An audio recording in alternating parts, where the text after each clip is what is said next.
All right, so have you ever been watching a movie or listening to music and thought, wow, I really wish I could just nail that American accent? It's a popular one for sure. I think a lot of people feel that way. I know I've certainly gone through phases where I'm just so captivated by certain actors or musicians and how effortless their American accent sounds.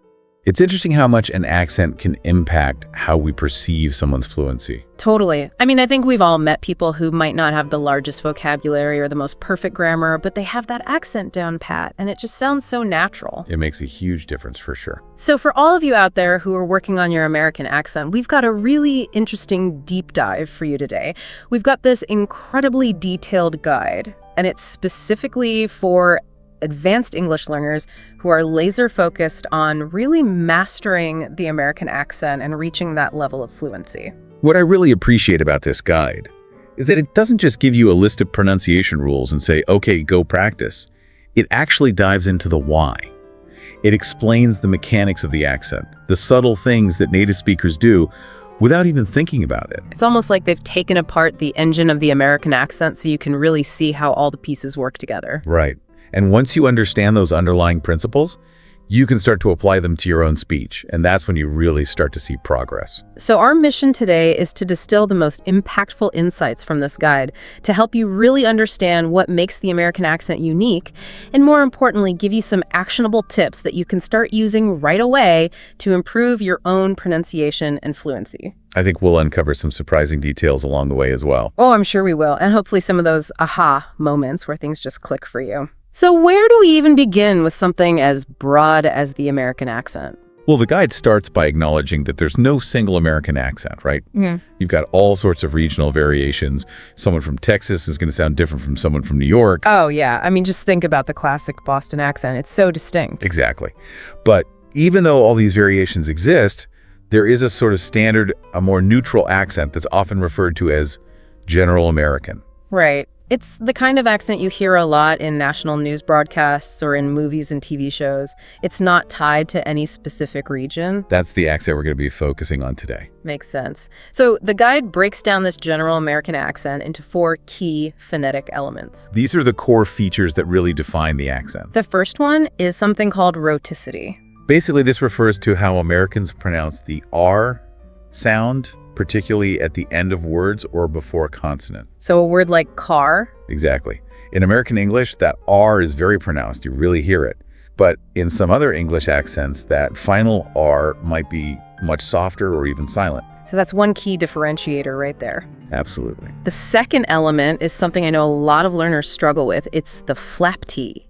Ah, yes, the flap T. It sounds almost like a secret code or something. Well, it's not that mysterious, really. It's just this tendency in American English to kind of soften a T sound when it falls between 2 vowel sounds. So instead of a sharp T, it sounds more like a quick D. The example that always comes to mind for me is water. We don't really say water, do we? Not quite. It's more like waiter. Yeah, waiter. And it happens in other words, too. Oh, yeah. You hear it in words like better, little, metal. It's everywhere. I can already hear our listeners practicing. Butter, city, data.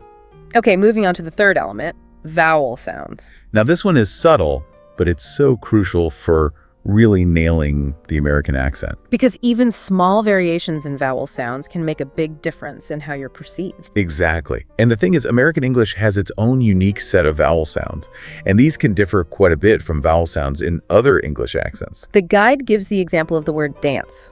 Oh, that's a great one. In American English, the A in dance is short, like in cat.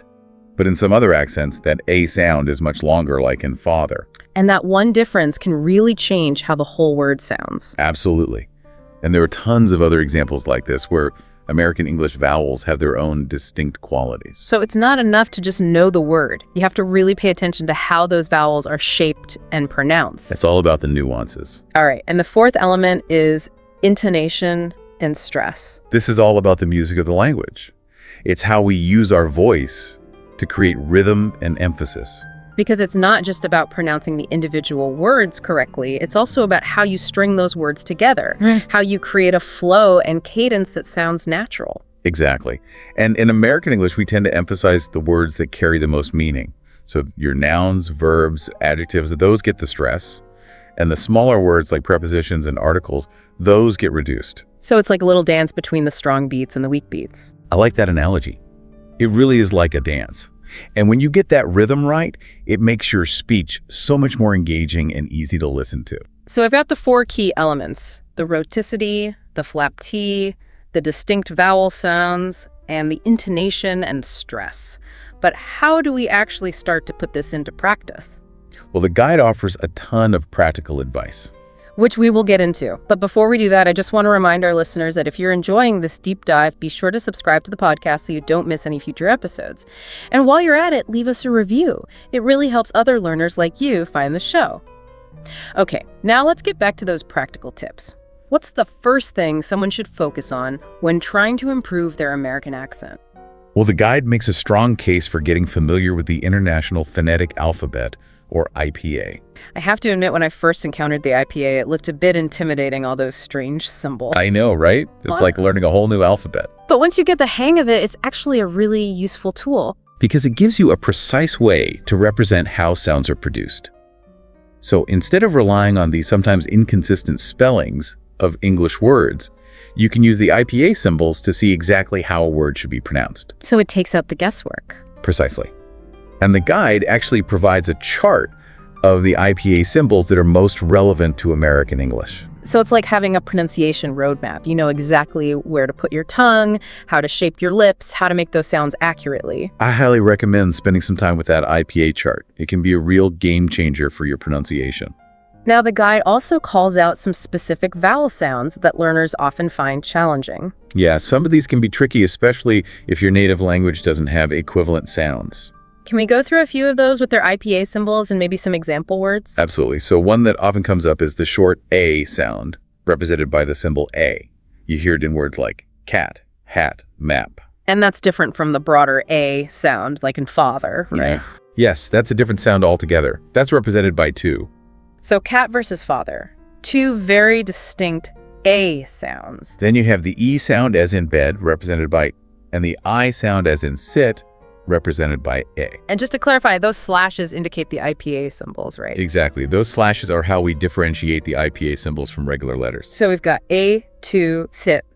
What else? Well, there's the O sound as in dog, represented by O, and the U sound as in book, represented by A. And then there's the long U sound as in blue, which is U. And one more vowel sound that's super important in American English is the sound also known as the schwa. Yeah. It's represented by O, and you hear it in unstressed syllables like in about banana, it's everywhere. It's almost like the default vowel sound in American English. It really is. And mastering the schwa is essential for sounding natural and fluent. So we've covered a lot of vowels. What about consonants? Are there any specific consonant sounds that tend to trip learners up? Well, the guide specifically mentions the fa sounds. Those can be tricky, right? They can be, especially because many languages don't have these sounds. And they're 2 distinct the sounds, right? Exactly. You have the voice the sound as in this, that, the, and that's represented by the symbol E. And then you have the voiceless the sound as in think, thank, 3, and that's represented by E. So this versus think. 2 very different sounds, but both spelled with the.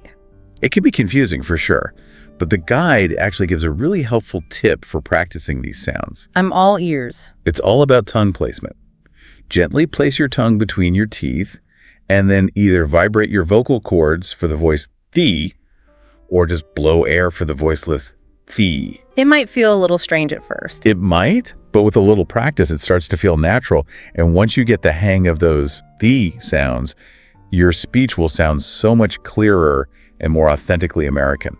And we can't forget about our friend, the flap T. Oh yeah, that one's always fun. We talked about water becoming waiter, but the guide gives some other great examples like butter becoming butter and city becoming city. It's amazing how such a small shift in pronunciation can make your speech sound so much more natural. It really does.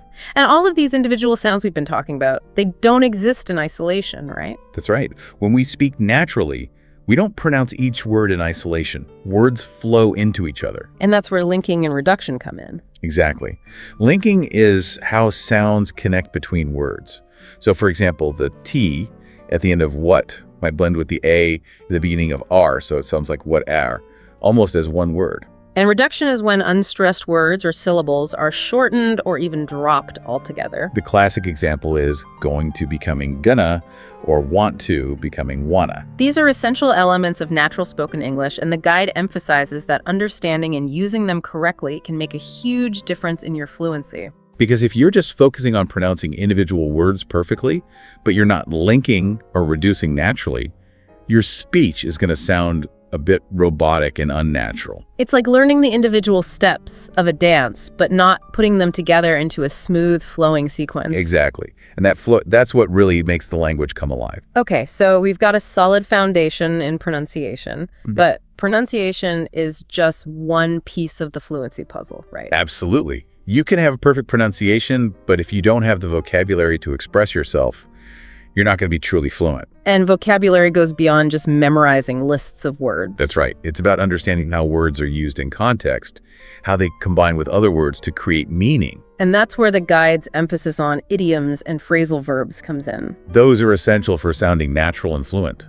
Because they're so common in everyday speech. Idioms are those colorful expressions that have a figurative meaning that's different from the literal meaning of the words. Like hit the road, meaning to leave, or break the ice, meaning to start a conversation or ease tension. Exactly. And phrasal verbs are those combinations of a verb and a preposition that create a new meaning. Like look up, or figure out, or put up with. They're everywhere. And the guide provides a whole bunch of examples of commonly used idioms and phrasal verbs. And it's not just about knowing the meaning of these expressions, it's about being able to use them appropriately in conversation. That's where practice and exposure come in. The more you hear and see these idioms and phrasal verbs in use, the more comfortable you'll become using them yourself. The guide also encourages learners to go beyond those everyday words and start incorporating more advanced vocabulary into their speech. It's about expanding your range and adding more depth to your expression. They give examples like ubiquitous, meaning something that's present everywhere. They use the example of smartphones. Or ephemeral, meaning something that's fleeting or short-lived. They use the example of a sunset. And quintessential, meaning the most typical or perfect example of something. They use the example of New York City as the quintessential American metropolis. These are words that you might not use in everyday conversation, but they can really add sophistication and precision to your language. And understanding these words isn't just about knowing their definitions, it's about understanding the concepts they represent, how they fit into our understanding of the world. Exactly. It's about enriching your mental model of the language. Now, another key aspect of vocabulary that the guide highlights is collocations. Collocations are words that naturally go together in English. So instead of just knowing individual words, you start to learn these common word pairings. Like make a decision, or take a break, or do homework. And learning these collocations can really boost your fluency because it helps you avoid using word combinations that might sound a bit odd to a native speaker. It's about getting that natural flow and rhythm of the language. Okay, so we've got pronunciation down, we're expanding our vocabulary, but what about listening comprehension? You can't speak a language fluently if you can't understand what people are saying to you, right? Absolutely. Listening is a crucial skill, and it's often overlooked. So how do we improve our listening skills specifically for American English? Well, the guide recommends immersion.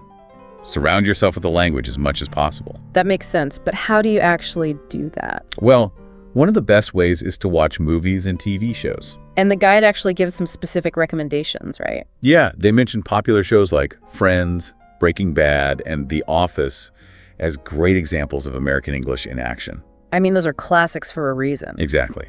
And the beauty of using movies and TV shows for language learning is that you're getting exposed to authentic dialogue, natural intonation, and a wide range of vocabulary and expressions. Plus, it's entertaining. You're not just sitting there doing drills. You're actually enjoying yourself while learning. And the guide also recommends listening to American podcasts and radio programs. They mention This American Life and Radio Lab as good examples. Those are great choices. But honestly, there are so many amazing podcasts out there covering every topic imaginable. It's like having access to a world of knowledge and entertainment, all while improving your listening skills. Exactly. But it's not enough to just passively listen. The guide emphasizes the importance of active listening. What does that actually entail? Active listening means really paying attention to what you're hearing, trying to pick out new words and phrases, noticing how sounds are linked and reduced. So it's like you're actively engaging with the material rather than just letting it wash over you. Exactly. And the guide suggests some specific techniques for active listening. Like what? Well, one is to take notes as you listen. Write down any new words or phrases you hear. That's a great way to reinforce your learning. Another technique is to try to repeat phrases you hear, practicing your pronunciation and intonation. So you're not just listening, you're also practicing your speaking at the same time. Exactly. And by actively engaging with a material like this, you're much more likely to remember what you hear and internalize those patterns of speech. So you're hearing it, you're understanding it, now you need to actually speak it. This is where a lot of learners hit a wall, right? It can be intimidating to start speaking a new language, especially if you're not confident in your pronunciation or you're worried about making mistakes. So what does the guide suggest for overcoming that fear and getting more comfortable speaking American English? Well, one of the best ways to improve your speaking skills is simply to practice speaking with native speakers. But where do you find those native speakers, especially if you don't live in an English-speaking country? Well, the guide recommends checking out language exchange programs or apps like Tandem or HelloTalk. Those are great resources. They connect you with people all over the world who are learning different languages so you can practice with each other. And there are often local language groups or meetups that you can join. So there are definitely opportunities to connect with native speakers, even if you don't live in the US. And if you're feeling a bit shy about speaking in front of others, the guide suggests recording yourself speaking as a way to practice and get feedback. That's a good idea. Sometimes we don't realize how we actually sound until we hear ourselves recorded. It can be an eye-opening experience, but it's also a really valuable tool for self-assessment. You can listen back to your recording and pinpoint areas where your pronunciation or intonation might need some work. And the guide also mentions an interesting technique called shadowing. Shadowing.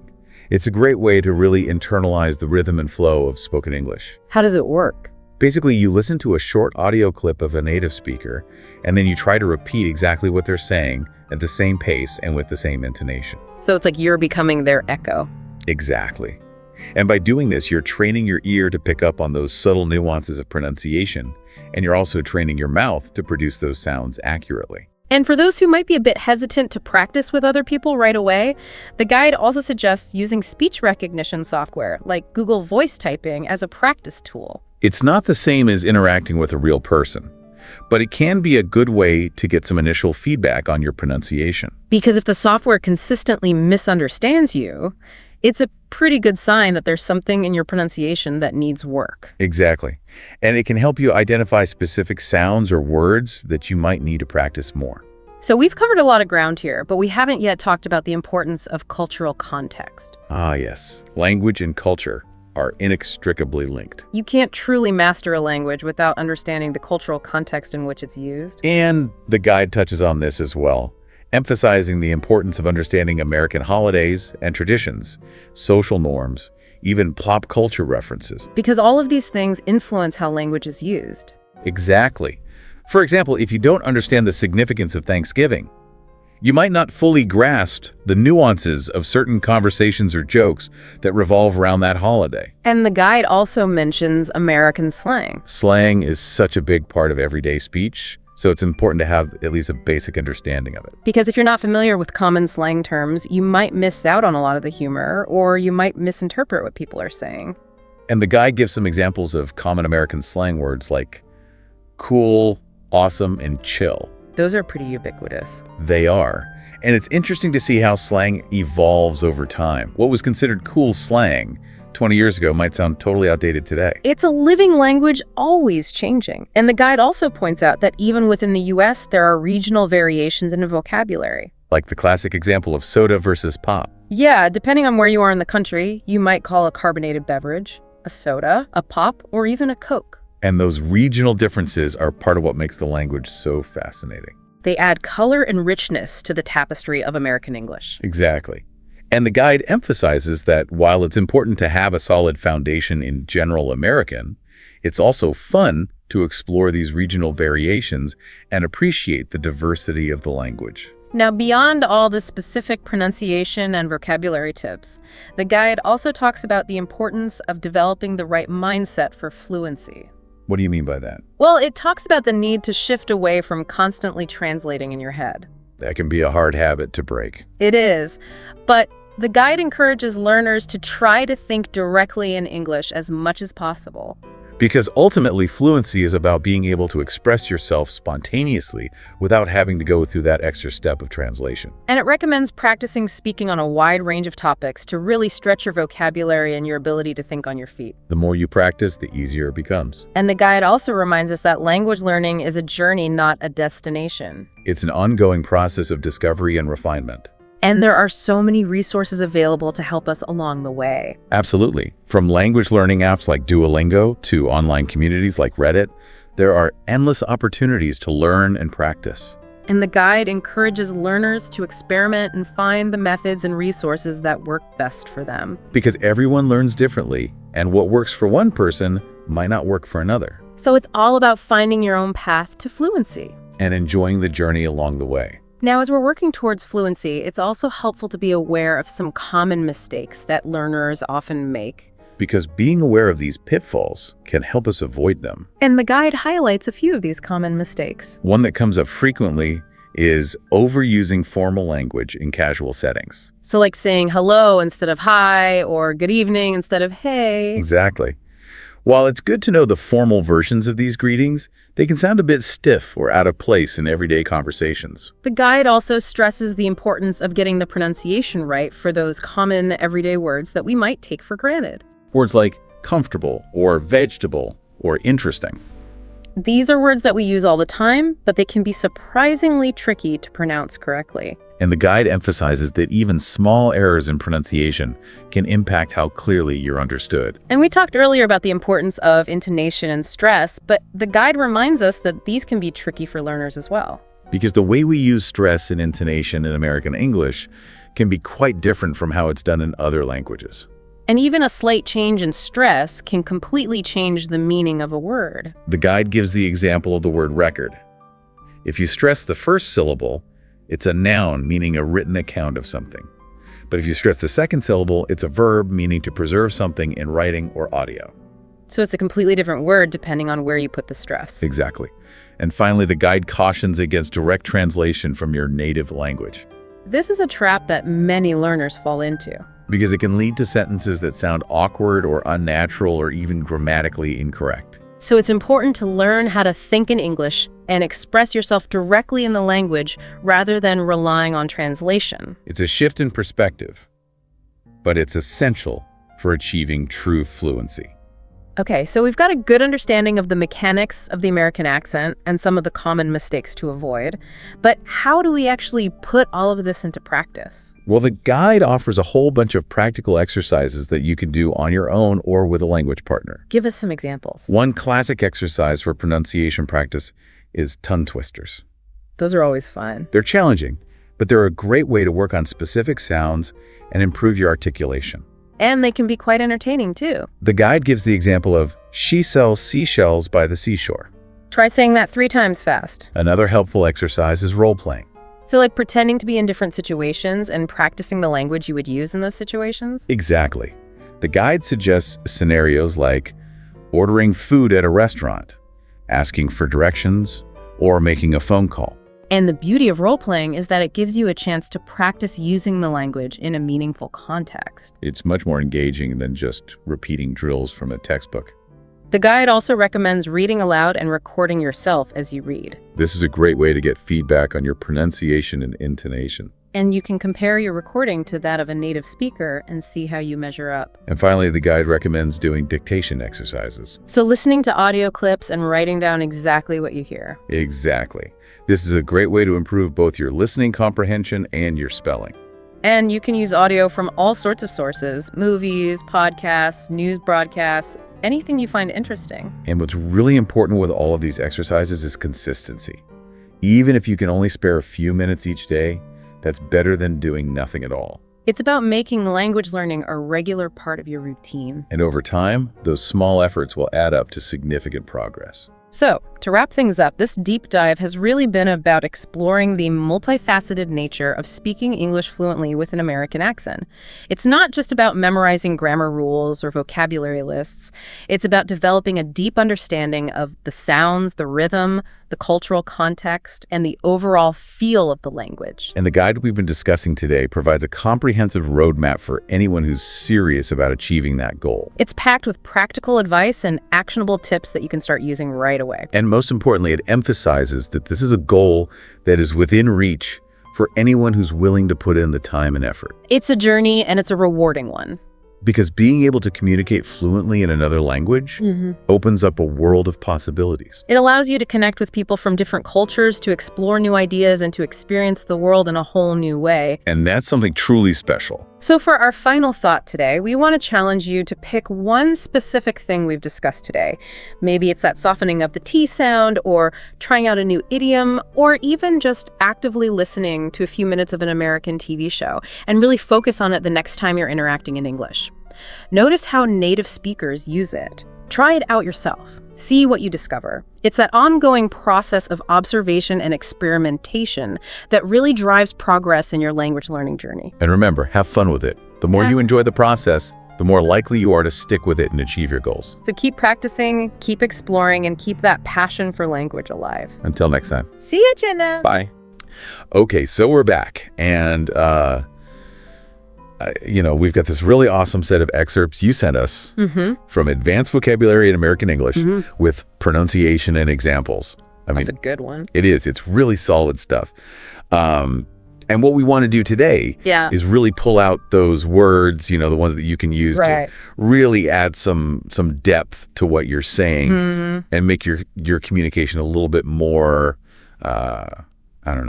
precise, more interesting. More nuanced. I think that's the real key here. We're going beyond those dictionary definitions. Right. We really want to dive into how you can use these words in real life, and really make an impact with your communication. Absolutely.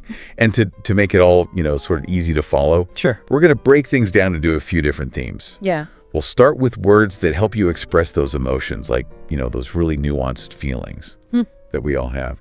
And then, we'll get into words that let you paint like really vivid pictures with your language, like the sensory stuff, the descriptive words. The good stuff, yeah. And then finally, we'll get into the kind of words that you might use when you're talking about social and political issues. Oh, you're right. Those kind of bigger picture concepts. And all of this is, coming straight from the material you give us. So exactly. You picked it out. We're going to dive in. Yeah. So are you ready? I know I am. Let's jump in. Let's do it. All right. So first up, emotions. The very first word that jumped out at me was ebullient, and it's pronounced ebullient. I-U-H-L-ient. Ebullient. That is, that's a great one to start with. So good. It really captures that sense of just overflowing enthusiasm and just, energy, excitement. I mean, the text gives examples like a team that's just ebullient after winning a championship. Yeah. Or someone with a really ebullient personality. You could just feel that energy. You can. And it's infectious, it's like, it's that kind of joy that spreads to everyone around them. So for you listening, think about a time when you saw someone just like absolutely beaming with happiness. Yeah. Like, would you describe them as happy, or would you describe them as ebullient? Right. It's that next level. It's more than just smiling. It's like it's like radiating joy. It's like a polite smile versus someone who's just like glowing. Exactly. So that's ebullient. All right. So let's go from that like really high energy to something a little bit different. Okay. Yeah. And that's melancholy. Melancholy. Yeah. Pronounced zev.chziz, melancholy. And it means like a deep kind of sadness, but it's also right. It's not just sadness. It's like thoughtful. Yeah. There's a thoughtfulness to it. Like the text talks about, those old photographs, the ones that kind of evoke that, those old pictures, that melancholy feeling, or a sad violin tune. Like it's creating that melancholy atmosphere. It's like a sadness that makes you want to think. Mm-hmm. It's almost like a sweet kind of sadness. Yeah, there's a beauty to it almost, Mm-hmm.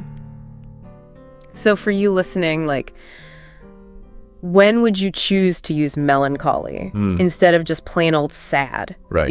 What is it about that word that adds something extra to what you're trying to say? It's like if you're, sitting on a rainy afternoon, you're looking out the window and you're kind of lost in thought, Yeah. Maybe you're thinking about the past, maybe you're just kind of feeling a little bit down. Yeah. It's more than just sadness. It's like it's a deeper, more reflective kind of emotion. Okay, so we've got ambivalent and we've got melancholy. Right. Sure. Now let's look at stoic. Pronounced Sessiostoic. And that one's all about enduring hardship. Like, you're going through something really tough, Right. but you're not showing your feelings, Yeah. you're not complaining. Mm-hmm. You're just kind of like, taking it. So like the text says, someone remaining stoic even though they've just gotten really bad news. Mm-hmm. Or someone facing a crisis, Right. and they just have this really stoic demeanor. Yeah. And it speaks to a certain strength, doesn't it? It's like, Yeah, it's like a quiet strength. yeah, it's not about not feeling anything. It's about Right. choosing not to show it. Yeah. Mm-hmm.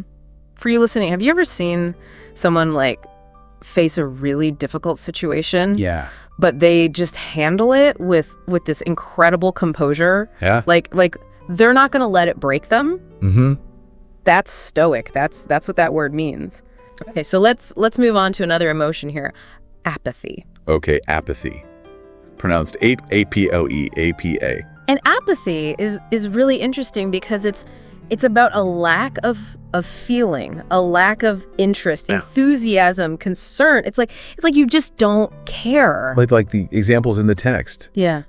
A politician who just doesn't seem to care about climate change. Mhm. Or like a classroom full of students. Yeah. And it's just like this air of apathy, like Nobody cares. nobody's engaged. Yeah. So what's really important here is that apathy is different from dislike. Yeah, that's key. If you dislike something, you still have an opinion. Right. You still have some feeling about it. Yeah, you're engaged.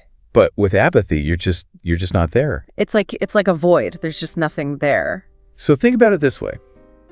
You might dislike a particular policy, Mm-hmm. and you might even argue against it. Right. But if you feel apathetic towards something, Mhm. it's like you can't even be bothered to have an opinion. Mm-hmm. Okay, let's move on to euphoria. Euphoria. That's pronounced I didn't euphoria. know first. U-O-R-E-A. And euphoria is like it's like intense happiness and excitement. Yeah, it's like that feeling of like pure joy. Pure joy. Yeah. Yep. Like the text gives these examples like crossing the finish line of a marathon or a team winning a big game and the crowd is just erupting in euphoria. You're on top of the world. Yeah. It's that feeling. It's like everything is just amazing. So for you listening, Yeah. what are those moments in your life Mm-hmm. where you would use the word euphoria to describe how you felt? Right. Because it's not just your average everyday happiness. Yeah. It's got to be something big. It's got to be something good, something really special. It's like you've achieved something Yeah. or you've experienced something that's just, so incredible. All right, next up we have languid. Pronounced salagiest. Languid. Languid. Yeah. And languid is a really interesting word. Yeah, it's kind of a soft word, Yeah, it's about a lack of energy, but it's not negative. Like it's not laziness. It's more like Right. A relaxed, dreamy kind of feeling. The examples they give are great. Like Yeah. children on a hot summer afternoon, Mm-hmm. and they're just kind of moving really slowly, Yeah, like in a daze. Yeah, in a daze, or like a voice that's really languid that kind of like suggests that they're tired, Yeah. but yeah. it's also kind of like peaceful. Yeah, there's a peacefulness to it. Yeah. So how would you use languid in your own writing? Hmm. Like what kind of atmosphere or mood would you use that word to create? It's like if you're describing a place that's really relaxed, maybe a tropical island or something, and the pace of life is just really slow and easygoing. Yeah. Or even, if you're describing someone's movements and they're just really graceful and flowing, Yeah. that's languid. Okay, up next we have pensive. Pensive. All right. It's pronounced soul.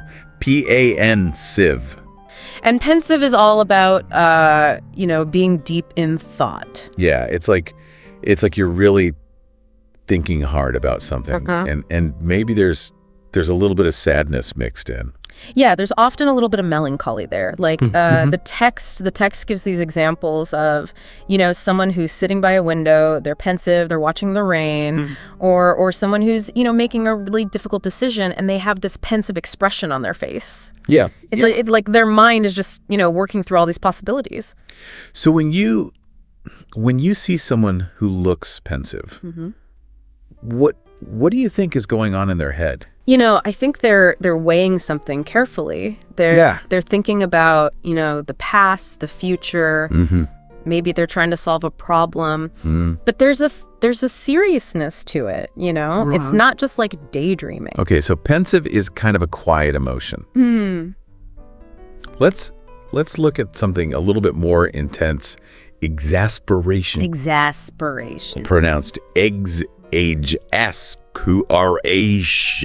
And exasperation is like that feeling of, intense irritation, annoyance, like you're at the end of your rope. I think we've all been there. We've all been there, yeah. Where you're just like, I can't take it anymore. Right. So the examples they give in the text are, slamming your laptop shut in exasperation because, you're getting these error messages. Yeah, the computer's not working. The computer's not working. Or someone's giving you the same excuse over and over again. Right, those flimsy excuses. Yeah. It's like you're just done. So what's the difference for you between like regular annoyance and exasperation? It's the intensity. It's like annoyance is like, oh, this is annoying. Yeah. Exasperation is like, I'm gonna scream. Yeah. It's like you're at your limit. Yeah. It's that boiling point. Okay, now let's move on to rapture. Rapture. Pronounced rapture. And rapture is a really powerful word. It's like it's about being completely overwhelmed by emotion. Usually it's joy or love. Yeah, it's like you're just like swept away by it. Swept away, yeah. Like the examples they give in the text are, listening to a really beautiful piece of music and just being in rapture or gazing at a newborn child, with that sense of rapture. It's like you're transported. So how is rapture different from just like regular happiness or love? Like what makes it so intense? It's like, happiness is like, oh, I'm happy. Yeah. Love is like, I love this person. Rapture is like, you're almost losing yourself in the feeling. Yeah. It's like you're completely absorbed by it. Yeah. Okay, and last but not least, in our emotion section, we have trepidation. Trepidation. That's pronounced trepidation. Trepidation is basically fear or anxiety. Yeah. But it's about something that might happen in the future. Yeah, it's like that nervous feeling you get when you're anticipating something. Yeah, anticipating something. That might be bad. That might be bad, yeah. So like the text gives the example of going into a job interview and feeling trepidation or being in a dark forest and you're feeling that sense of trepidation. So how is trepidation different from just like being scared? Like what is it about that word? It's the anticipation. It's like being scared is like, boo, I'm scared right now. Right. Trepidation is like, something bad might happen. Yeah, it's like something's looming. Yeah, it's like that knot in your stomach. Okay, I think we've covered a lot of emotional ground here. Yeah, we've got a good range. We do. So let's shift gears a little bit and talk about some of those words that really let us paint pictures with our language. The sensory stuff. Yeah. Yeah. So the first word that comes to mind here is luminous. Luminous. Okay. Pronounced gelazals.me.n, luminous. And luminous is all about light. Yeah, but it's not just like bright. No, it's more than that. It's like a soft, radiant glow. The examples they give are really good. Yeah. Like a luminous moon over a lake, or a luminous smile. Yeah. It's like the light is coming from within. Yeah. It's beautiful. So how would you use luminous in your own writing? Like how would you make your descriptions of light more vivid? It's all about finding those moments where the light is really special. You know, it's not just about describing something as bright. It's about describing it as luminous. Okay, next word. Cacophony. Cacophony, all right. Pronounced F Funi Sun. Cacophony. And cacophony is all about sound. Yeah. But it's not just any sound. It's like bad sound. It's bad sound. It's like a harsh, discordant mixture of sounds. The examples are kind of funny, you know, like a cacophony of car horns in traffic. Right, or like a band tuning up. Yeah, that's a good one. And everyone's playing at the same time. It's just awful. So when would you use cacophony to describe a sound? Like, when is it more than just like loud? when it's unpleasant, right? When it's like it's hurting your ears. Yeah. It's like nails on a chalkboard kind of sound. Yeah, exactly. All right, next word. Tactile. Tactile. Okay. That's pronounced tactile. And tactile is all about the sense of touch. Yeah, so it's like anything you can feel. So the text gives these examples like the softness of velvet, or someone who's a tactile learner. You know, they like to learn by doing. So how would you use tactile to make your writing more specific? Like when you're talking about physical sensations, how can you use that word to really highlight what it feels like? You know, it's about using it when you're describing something that you can actually touch.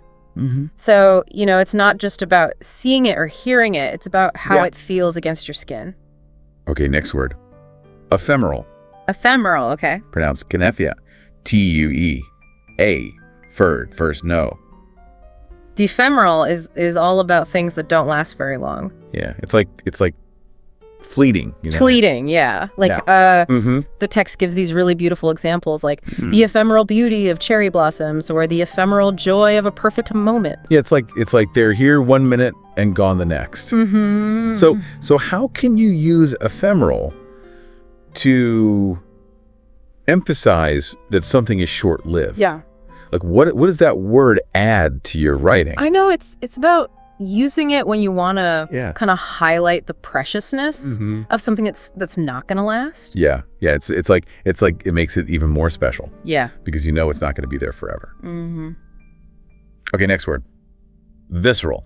The visceral, all right. Pronounced dis.rio.ano. V-I-S-O rule. And visceral is about feelings that are really deep and instinctive. Yeah, it's like a gut feeling. A gut feeling, yeah. Like they give the example of, you know, having a visceral reaction to a film, or the crowd's visceral cheers after a game-winning play. It's like you feel it in your whole body. Yeah, it's not just, you know, in your head. It's like a physical sensation. So how is visceral different from just like a regular feeling? Like what makes it so intense?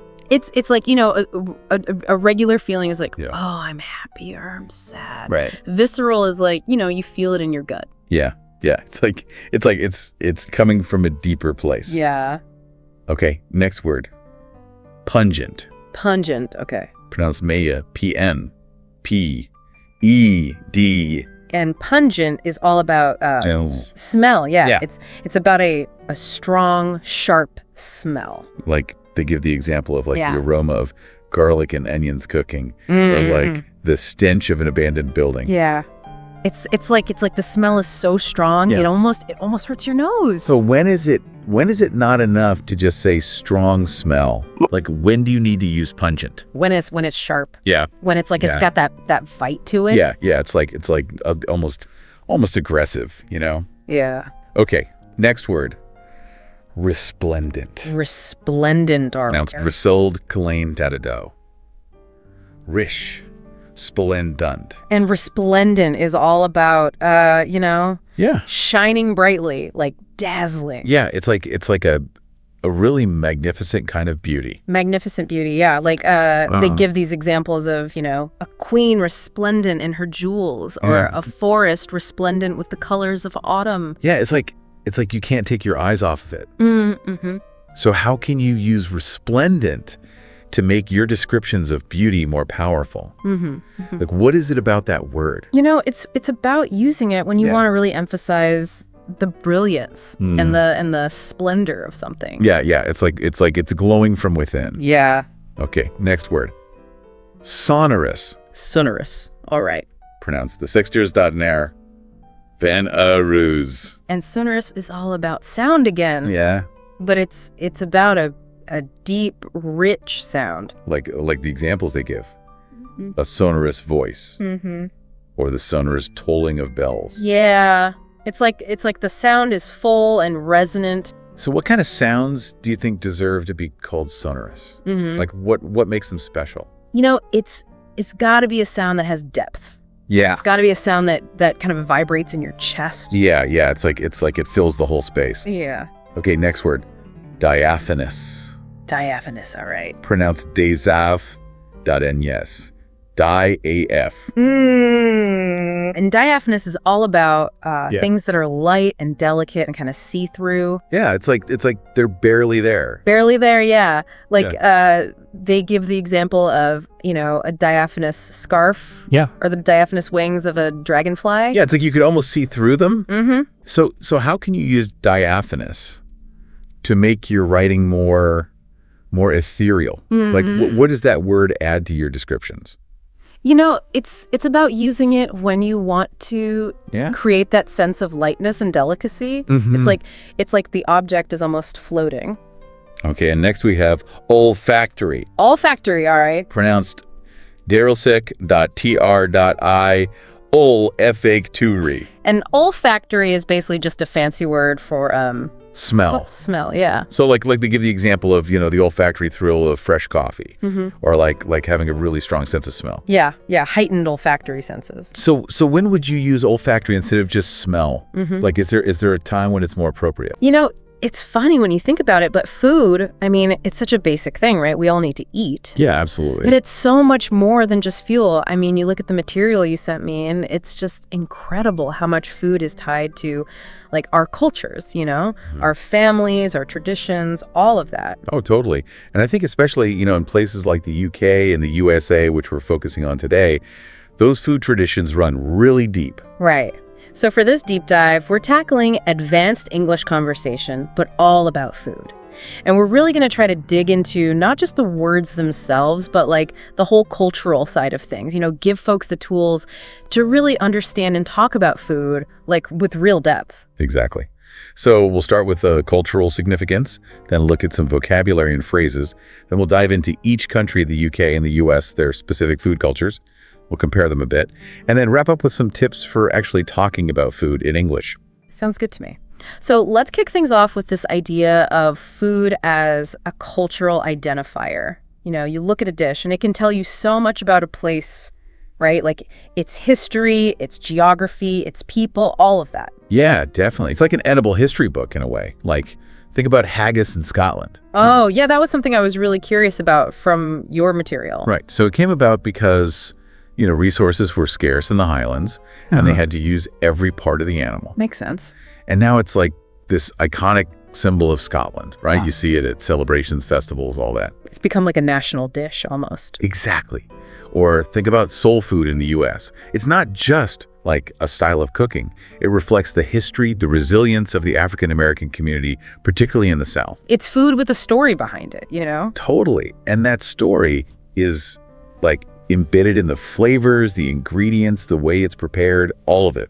And it's interesting, too, because both the UK and the USA, they're not just like one big food culture, right? Like you said, the UK isn't just all fish and chips. No way. Yeah. You've got like these incredible regional variations. In Wales, you have these hearty stews, often with lamb because, well, Wales has lots of sheep, right? Makes sense. And then like on the coast of England, seafood is king, super fresh local catches. And Northern Ireland has its own unique blend of like rural and coastal influences. And the US is the same way, right? It's such a big country with so many different influences. Your material mentioned Cajun and Creole cooking, which I love. Oh yeah, it's amazing, right? Yeah. That's down in Louisiana, and it's this awesome mix of French, Spanish, African flavors. Or think about Tex-Mex in the Southwest, which, as the name suggests, is this like fusion of Texan and Mexican cuisines. So much variety. Totally. And even something like barbecue, which we think of as classic American, it changes so much from region to region. You've got pulled pork in the Carolinas, brisket in Texas, ribs in Kansas City. It's like a whole world of barbecue out there. Yeah, exactly. And, being aware of these regional differences can really make you a better conversationalist when you're talking about food. Like, imagine being able to ask someone from Maine about, like, the specific nuances of their lobster roll compared to one you had somewhere else. That shows you really get it, You're not just talking about food in general, you're talking about their food, their place. Right. It shows respect and a genuine interest in their culture. Okay, so we've established food is like the super culturally significant thing with all these regional differences, which is fascinating. But now let's get practical. Let's talk about the vocabulary, the phrases we can use when we're actually chatting about food in English. Your sources were really helpful here, starting with some general terms. Yeah, knowing the basics is crucial, right? So we've got like appetizer versus starter, which are pretty much the same thing, but you'll hear appetizer more in the US and starter in the UK. Right. Same with main course and entree. They can be used interchangeably, but there are some subtle regional preferences there. And then you've got your basics: dessert, beverage, drink, snack, ingredient, recipe, cuisine, all those good things. The building blocks of any food conversation, right? Exactly. And once you've got those down, then you can move on to describing the food itself, which is where it gets really fun, I think. You sent me a bunch of great adjectives for taste, texture, and overall quality. Yeah, because good only gets you so far, right? Totally. Yeah. So for taste, we've got savory, sweet, bitter, sour, spicy. Those are your main categories. And then for texture, you can get really descriptive. Crunchy, creamy, juicy, tender. Oh, I love a good crunchy texture. Me too. And then there are adjectives like flavorful or delicious that just express that overall positive impression. Instead of just saying, it was good, you could say something like, it was so flavorful with a really nice crunchy texture. Exactly. It paints a much more vivid picture. And that's what good food conversation is all about, right? Yeah. Sharing those sensory experiences. Totally. And speaking of good conversation, your material also included some really useful phrases for actually talking about food with people. Starting a conversation, expressing your preferences, all of that. Yeah, those are key. So something as simple as, what's your favorite dish? Can be a great icebreaker. Or you might say, I'm craving food, which is a natural way to suggest what you're in the mood for. And it's always nice to compliment the cook, right? This tastes amazing. Absolutely. And on the flip side, you might need to politely express a dislike like, I'm not a huge fan of food. Which is much better than saying, this is gross. Exactly. It's all about being tactful. And then there are those phrases we use during a meal itself. Could you pass the food item, please? What's in this dish? How spicy is this? Or the classic, I'm full. Yeah, or I'm starving, depending on the situation. And of course, the casual, let's grab a bite to eat. These are all such simple phrases, but they're so important for navigating social situations around food. Totally. And they can even reveal something about the culture, like how formal or informal people are. Could you please pass the salt versus just salt? It's subtle, but it's there. Yeah, definitely. Okay, so we got some good vocabulary and phrases under our belts. Now let's really dig into specific food cultures, starting with the UK.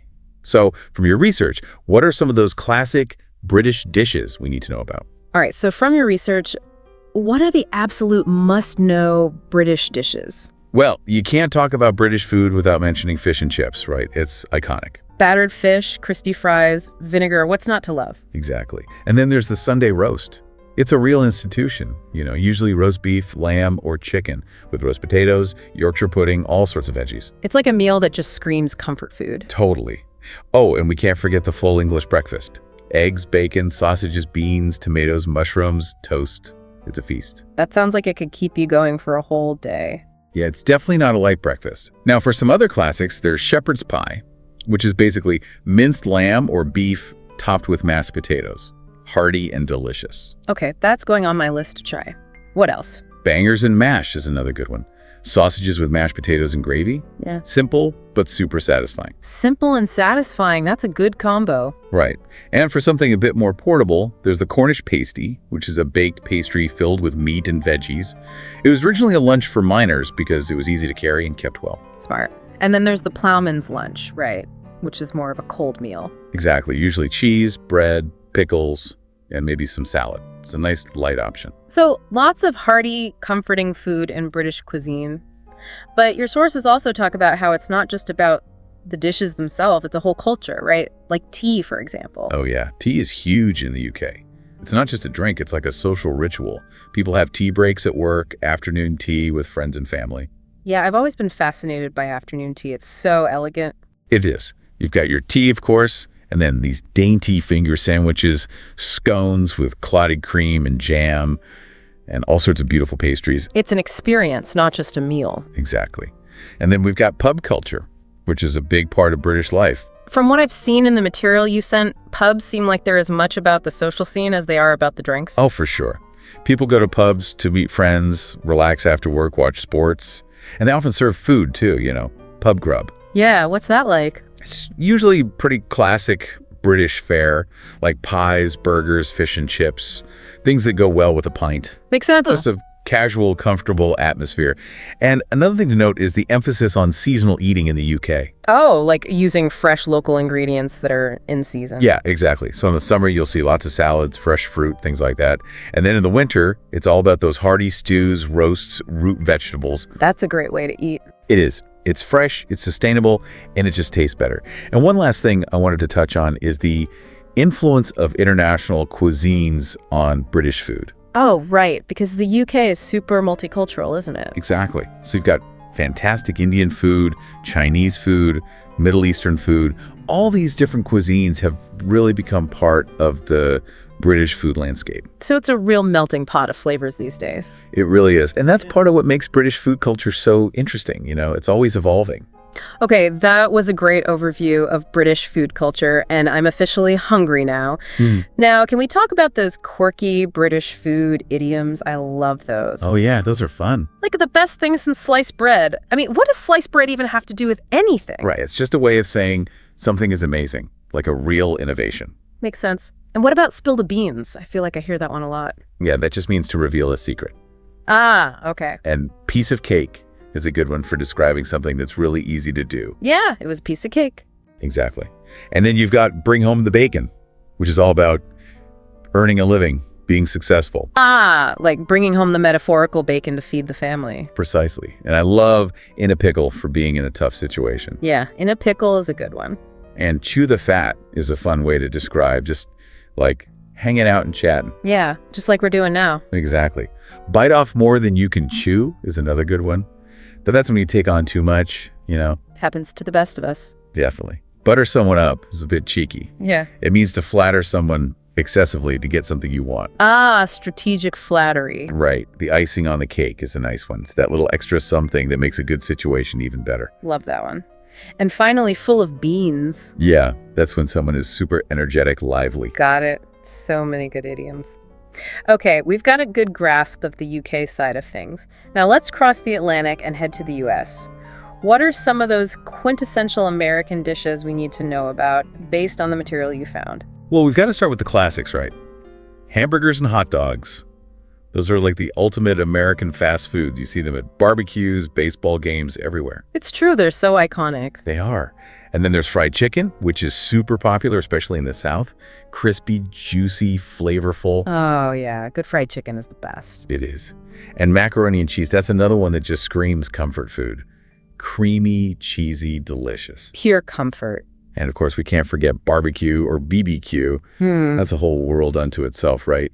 You've got your pulled pork, ribs, brisket, all cooked low and slow with all sorts of regional variations. Oh man, BBQ is the best. I especially love the variety, like you were saying. Each region has its own style, its own sauces, its own size. Exactly. It's a real culinary adventure. And speaking of American classics, we've got apple pie. Yeah, as American as apple pie, right? Exactly. It's often seen as a symbol of home tradition, Definitely. And what about Thanksgiving dinner? That's a big one, right? Huge. It's all about the roasted turkey, stuffing, mashed potatoes, cranberry sauce, pumpkin pie. It's a feast to celebrate gratitude and family. It sounds delicious, though. I imagine it takes a lot of work to prepare. It does. And for something a little different, there's clam chowder, which is a creamy soup with clams, potatoes, and onions. It's particularly popular in New England. Sounds interesting. I've never tried that one. And then, of course, we have Tex-Mex, which is this fantastic fusion of Texan and Mexican cuisines. Think tacos, burritos, nachos, all that good stuff. Yeah, Tex-Mex is always a good time. So much flavor. Absolutely. So American cuisine, it's really diverse. It's got influences from all over the world, and it's known for its love of comfort food, convenience, and let's be honest, sometimes those portions are huge. Yeah, portion sizes are definitely something I've noticed when comparing US and UK food. And speaking of that, your material also talks about fast food culture in the US. Oh yeah, you can't really talk about American food without mentioning fast food. It's everywhere. Chains like McDonald's, Burger King, Taco Bell, they're on every corner. I mean, they're global chains at this point, right? They definitely started in the US. For sure. And then there's the rise of food trucks, which has been really cool to see. Oh yeah, food trucks are awesome. What kind of food do they serve? All sorts. You can find everything from tacos and burgers to like gourmet sandwiches, ethnic cuisine, even desserts. It's a really fun way to experience the diversity of American food. I've noticed farmers markets are becoming more popular too, right? Totally. People are more interested in fresh, local food, supporting local farmers and eating seasonally. That's great. And farmers markets are a great way to do that. You can find amazing produce, cheeses, honey, all sorts of locally made products. Plus, it's a fun outing. Exactly. And then you've got food festivals, which are always a blast. Chili cook-offs, oyster festivals, state fairs. There's always something going on. It sounds like the U.S. food scene is constantly evolving with all these different trends popping up. Oh, for sure. And speaking of trends, your sources also touch on the different diet trends that have come and gone in the U.S. Oh, right, like low-carb diets and all that. Yeah, the Atkins diet was huge for a while, and now there's a big movement towards plant-based diets, veganism, all that. It's interesting how food trends reflect broader cultural shifts, Definitely. So, to sum up, American cuisine is diverse, innovative, and constantly evolving. It's got a lot to offer. Okay, so we've talked about some American dishes. What about those American food idioms? There are some real gems in there. Okay, let's hear them. So we've got apple of my eye, which means someone you really cherish. Oh, that's a sweet one. It is. Then there's cool as a cucumber, which means someone is calm and collected, even under pressure. Very chill. Exactly. Couch potato is a classic for someone who loves to relax and watch TV. Guilty as charged. And egg someone on means to encourage someone to do something, often something a little mischievous. Oh, I like that one. And then there's go bananas, which means to go crazy, wild. Yeah, the crowd went bananas. Exactly.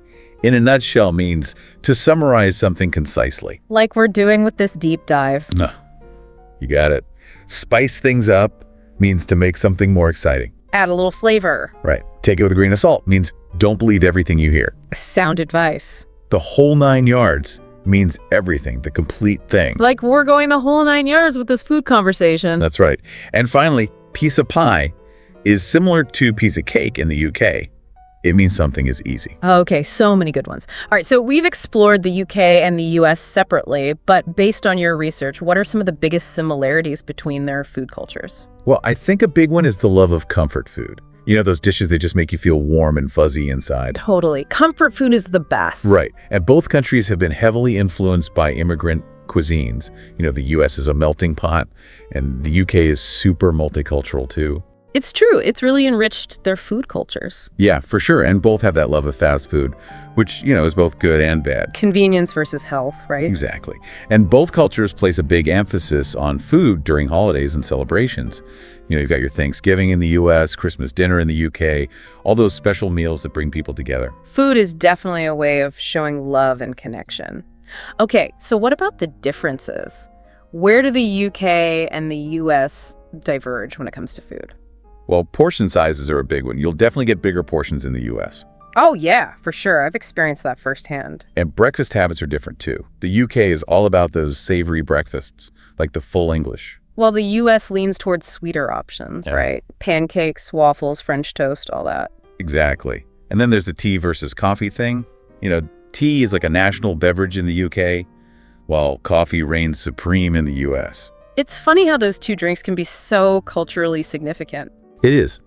And of course, each country has its own regional specialties. You mentioned Southern BBQ in the US. Oh, yeah. That's a big one. And what about the UK? Well, we talked about Cornish pasties earlier. Right. Those are a great example of a regional specialty. Makes sense. Okay, this has been a fascinating comparison. Now let's get really practical. What are some tips our listeners can use to actually talk about food in English? You know, like how to start a conversation, how to express themselves clearly. Your sources gave some good advice on this. Yeah, for sure. So one good tip is to ask open-ended questions. Instead of asking, do you like spicy food, which is a yes or no question, you could ask, what are some of your favorite spicy dishes? Or what kind of flavors do you usually enjoy? That opens up the conversation, gets people talking. Exactly. And it shows you're genuinely interested in their perspective. Yeah. It's also good to be mindful of dietary needs. You could ask, do you have any dietary restrictions or preferences?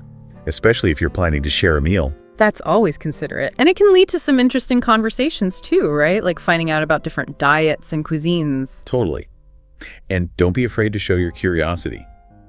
You could ask things like, what's the most unusual food you've ever tried? Or do you enjoy cooking? What's a dish you particularly love to make? Those are great conversation starters. And what about when you want to share your own food experiences? Yeah, well, personal anecdotes are always engaging. You could say something like, I recently tried dish for the first time and it was amazing. Or, I really enjoy cooking dish because it's a family recipe. It's a great way to connect with people through shared food experiences. Exactly.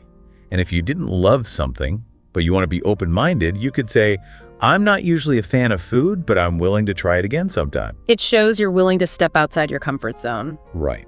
And if you're interested in a particular cuisine, you could ask for recommendations. Like, I'm really into cuisine lately. Do you have any recommendations? That's a good way to discover new things. And finally, recalling positive food memories is always a great way to connect with people. I had the most incredible dish when I visited a place. It just sparks those feel-good vibes. Okay, so we've talked about starting conversations and sharing experiences. What about those tricky situations where you have dietary restrictions or preferences? How to communicate that clearly and politely. Yeah, that's important. So if you're vegetarian or a vegan, you could say, I'm vegetarian vegan, so I'm always looking for good plant-based options. Being simple and to the point. Exactly. If you have allergies, it's crucial to be direct, but also polite. You'd say, I have a serious allergy to ingredient. Could you please tell me if this dish contains it? Yeah, better safe than sorry. Right. If you're trying to eat healthier, you could say, I'm trying to eat a bit lighter these days. Are there any lighter options on the menu? Good strategy. And if you just don't like something, you can say, I'm not a big fan of flavor profile, so I'll probably go for something else. That's fair enough. And if you're following a specific diet, like low carb, you can ask, I'm following a low carb diet at the moment. Are there any dishes that would fit that? Those are all great examples. Clear, polite, and informative. Exactly. The key is to communicate your needs effectively while also being respectful of others. All right, so to wrap things up, we've really covered a lot of ground in this deep dive, all thanks to the awesome material you sent me. Yeah, we have. We started by looking at how food is like this cultural cornerstone with all these fascinating regional variations. It really is. We talked about essential vocabulary and phrases for talking about food in everyday situations. We covered those must-know dishes and the key aspects of food culture in both the UK and the US. And we even compared the two, highlighting the similarities and the differences. And finally, we gave everyone some practical tips for actually engaging in food conversations in English, which is really what it's all about, right? Exactly. I mean, by understanding all these different facets of food and language, you're not just improving your English skills, you're also gaining a deeper appreciation for how food shapes cultures and connects people. Totally. It's like food becomes this bridge to understanding different ways of life. It really makes you think about your own relationship with food, doesn't it? Like how the food you grew up with, the way you eat, it all reflects who you are and where you come from.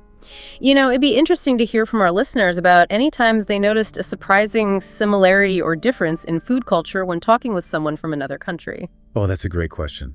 I'm sure there are some amazing stories out there. Yeah, because food in so many ways is a universal language. Absolutely.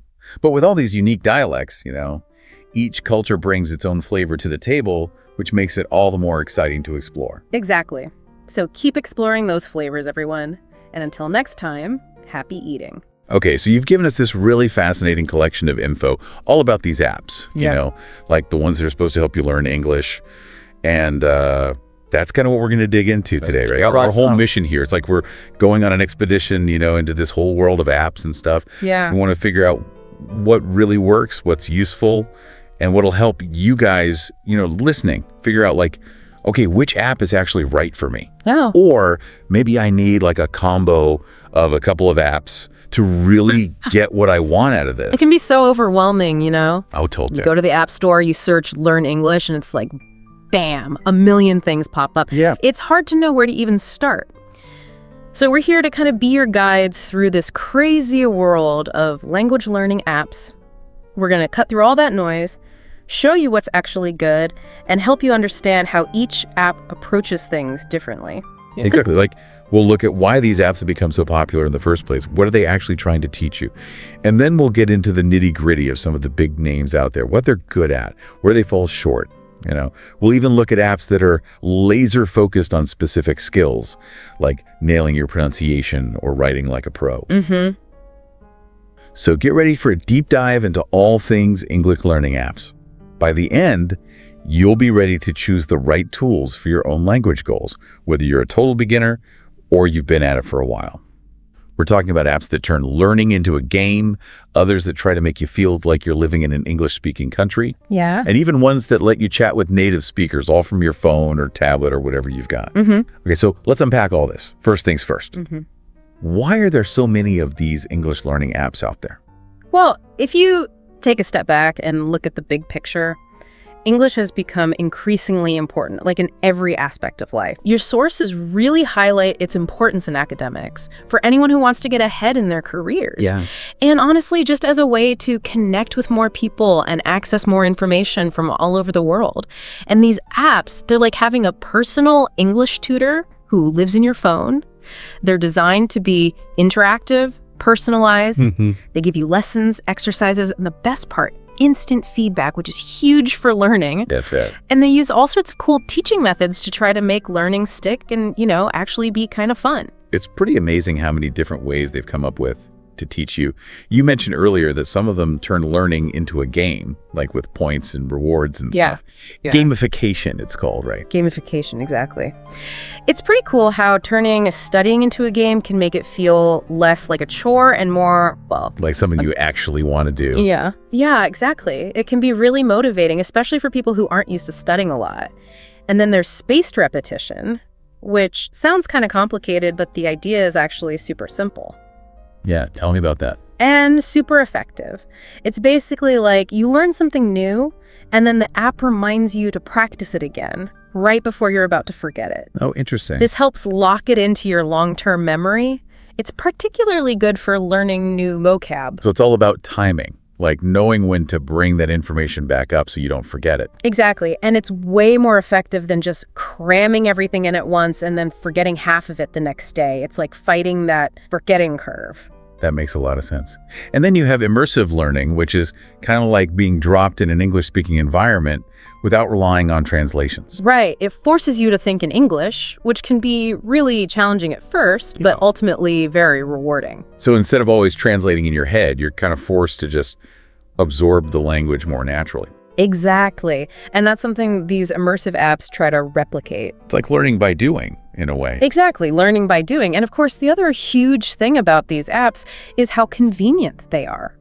You can literally learn anywhere, anytime. On the bus, waiting in line, at the gym. It's amazing. Yeah, that flexibility is huge. I don't have to be tied to a classroom or a textbook. You can fit it into those little pockets of time you have throughout the day. Exactly. No more excuses about not having time to learn English. Okay, so we've got a pretty good sense of what these apps are all about and why they've become so popular. But let's focus on you, the listener, for a second. What are the actual tangible benefits of using an app to learn English? Why should you even bother with this approach? Well, besides the convenience, which we just talked about, Yeah. one of the biggest advantages is personalized learning. A lot of these apps use really sophisticated algorithms to figure out your level, your strengths, your weaknesses, and then they tailor the lessons specifically for you. It's like having a tutor who knows exactly what you need and adjusts the difficulty as you go. That's pretty amazing. So it's not just a one-size-fits-all approach. It actually adapts to how you're learning. Exactly. It's constantly evolving with you, making sure you're always challenged, but not so much that you get discouraged. It's almost like having AI as your English teacher. And what about the whole engagement thing? Traditional language learning can be, well, kind of boring, right? Oh, yeah, for sure. But that's where gamification comes in. Remember those points, badges, and leaderboards you talked about? They can make a big difference in keeping you motivated. Yeah. It's crazy how a little competition can make you want to stick with it. And besides that, the apps are designed to be interactive, so you're not just passively reading a textbook. You're dragging and dropping words, solving puzzles, recording yourself speaking. It's way more engaging. Yeah. And then there's the instant feedback, which is so valuable. You make a mistake, you get corrected right away. Ah, I see. So you can course correct as you go. Exactly. It helps you avoid making the same mistake over and over again. Okay, so personalized, engaging, interactive. Anything else? Well, we can't forget about cost. A lot of these apps are free, or at least they have really good free versions. Yeah. Even the paid ones are often way cheaper than traditional language courses or hiring a tutor. That's true. It definitely makes learning English a lot more accessible for people who might not have a lot of extra money to spend. Absolutely. It opens up a whole world of opportunities for people who might not otherwise have access to language learning. Okay, so we're pretty convinced about the benefits of these apps. Now let's get into the specifics. I'm sure everyone's wondering, okay, but which app is right for me? Which one should I actually download? Yeah, that's the big question, isn't it? Right. So we're going to take a look at some of the most popular English learning apps out there, going one by one. We'll look at their basic approach, the features they offer, what they do well, what they maybe don't do so well, and who each app might be best suited for. Exactly. We'll cover a range of options, from those that try to teach you everything to those that focus on just one specific skill. Perfect. So let's kick things off with a real crowd favorite, Duolingo. Everyone's heard of Duolingo, right? Oh yeah, Duolingo is like a superstar in the language learning world, and they're all about making things user-friendly and fun, like we were just talking about. They really lean into that gamification thing. Yeah, that's what I was thinking with Duolingo. It's like a game. They have those short lessons you can do in like 5 minutes, perfect for when you're on the go or just have a little downtime. Exactly. And they have all those rewards and points and streaks to keep you coming back for more.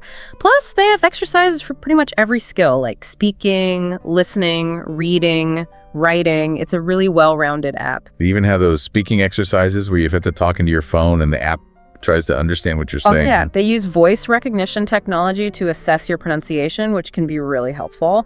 Okay, so it's fun. It's a comprehensive. What else is good about Duolingo? Well, the biggest plus is that it's free. At least the basic version is. So anyone can try it out without having to spend any money. And it's a great way to get started if you're a total beginner. It teaches you the fundamentals in a really engaging way. Yeah. It's a great way to dip your toes into the world of English learning. Okay, so free, easy to use, fun. But there's got to be some downsides, right? Every app has its weaknesses. What are some of the things Duolingo doesn't do so well? Well, one thing people often say is that it's not super in-depth. Like, if you're already at an intermediate level, you might find the content a bit too basic. I see. So maybe not the best choice for someone who's already pretty good at English. Right. It's more for beginners or people who want a fun and easy way to maintain their language skills. And some people find the exercises a bit repetitive after a while. It can get a little monotonous if you use it for a long time. Yeah, I can see that. So to sum it up, Duolingo is great for beginners and casual learners who want a fun and free way to start learning English. But if you're looking for something super in-depth or you're already at an intermediate level, you might want to look elsewhere. Exactly. It's a fantastic gateway into the world of English learning, but it's not necessarily the best app for everyone. Okay, great. Let's move on to another popular choice, Babbel. Now, Babbel is a bit different from Duolingo, right? Yes, definitely. Babbel is more focused on practical language skills, the kind of stuff you'll actually need to use in real-life conversations. Okay. Like ordering food, asking for directions, that kind of thing. Exactly. Their lessons are designed by language experts, and they really try to get you ready for everyday situations. So it's less about gamification and more about getting you fluent in real-world English. Right. And they also put a big emphasis on pronunciation. They have really good speech recognition software that helps you get your accent just right. That's important. So what are some of the other key features Babbel offers? Well, they have lessons on a ton of different topics, so you can choose what interests you most. And they have built-in grammar explanations, so you're not just memorizing phrases, you're actually understanding how the language works. Okay, so what are the big advantages of using Babbel? The main thing is that the content is really high quality. It's all developed by professionals, and it's really effective for improving your conversational skills. They also have an offline mode, so you can study even when you don't have internet access. That's super handy, especially for people who travel a lot or have spotty internet. Right. But there are a couple of downsides too. The biggest one is that it's not free. It's a subscription-based service, so you have to pay a monthly fee to use it. Ah, okay. So that's something to consider. Is it worth the cost? Well, it depends on your budget and how serious you are about learning English. If you're willing to invest a little money and you're really focused on getting fluent in conversational English, then it's definitely worth checking out. Okay, so Babbel is for those who are serious about learning practical English and are okay with paying a subscription fee. Yeah, pretty much. Cool. Now let's talk about another big name in language learning, Rosetta Stone. This one's been around for a long time, and they have a pretty unique approach. Oh, yeah, Rosetta Stone is kind of famous for their immersive method. Immersive, what does that even mean? It means they try to teach you English without using any translations. So instead of seeing the English word dog and then the translation in your native language, you just see a picture of a dog and hear the word dog. Wow, that's intense. It is. The idea is to get you thinking in English right from the start. It sounds like it could be really effective, but also pretty challenging. It can be both, for sure. So how do they actually teach you? Like, what are the key features of Rosetta Stone? Well, they use a lot of visuals and audio, so you're constantly being exposed to the language. They also have really good speech recognition software that helps you perfect your pronunciation. Okay, and what are the big pros and cons of this immersive approach? The biggest advantage is that it can really help you develop a more intuitive understanding of English. Like, you're not just memorizing words and grammar rules, you're actually starting to think in the language. That's amazing. And their speech recognition software is top-notch, so you can be confident that you're pronouncing things correctly. Cool. But what about the downsides? Well, the biggest one is the cost. Rosetta Stone is one of the more expensive language learning programs out there. Yeah, that's a recurring theme with these more advanced apps, it seems. It is. And the immersive method can be really challenging for some learners. It's like being thrown in the deep end, you know? Yeah. If you're not prepared for that, it can be frustrating. So who's Rosetta Stone best suited for then? I'd say it's for people who are really serious about learning English and are willing to commit the time and money. Okay, that makes sense. Let's shift gears a bit now and talk about an app that brings a social element into language learning. Busuu. Oh yeah, Busuu is interesting. They combine self-paced learning with the opportunity to interact with other learners, including native speakers. Oh, cool. So you're not just learning from the app itself, you're actually practicing with real people. Exactly. You can get feedback on your writing and speaking from native speakers, which is invaluable. That's amazing. So what are some of the key features they offer? Well, they have structured lessons that cover all the essential skills like reading, writing, listening, and speaking. And they also have a bunch of interactive exercises with instant feedback, like most other apps. But the real standout feature is the community aspect. You can connect with other learners, practice your English together, and even get help from native speakers who are learning your language. It's a really cool concept. It sounds like it. So what are the big benefits of using Busuu? Well, the biggest one is definitely that interaction with native speakers. You get to practice your English in a real-world setting, get feedback on your mistakes, and learn about different cultures. It's a really enriching experience. Yeah. They also have personalized study plans, so you can stay on track and focus on the areas you need the most help with. Nice. Okay, but are there any downsides to using Busuu? Well, the free version of the app is quite limited, so you'll probably want to upgrade to the paid version if you want to get the most out of it. Okay, so another one where you might need to consider a subscription. Right. And the community aspect can be a bit hit or miss. Like, it depends on how active the other users are and whether you can find people who are at a similar level to you and have similar learning goals. Makes sense. So who would you say Busuu is best for? I'd say it's a good option for learners who enjoy the social aspect of language learning and want to practice their English with real people. If you're looking for a more traditional app with structured lessons, you might want to choose something else.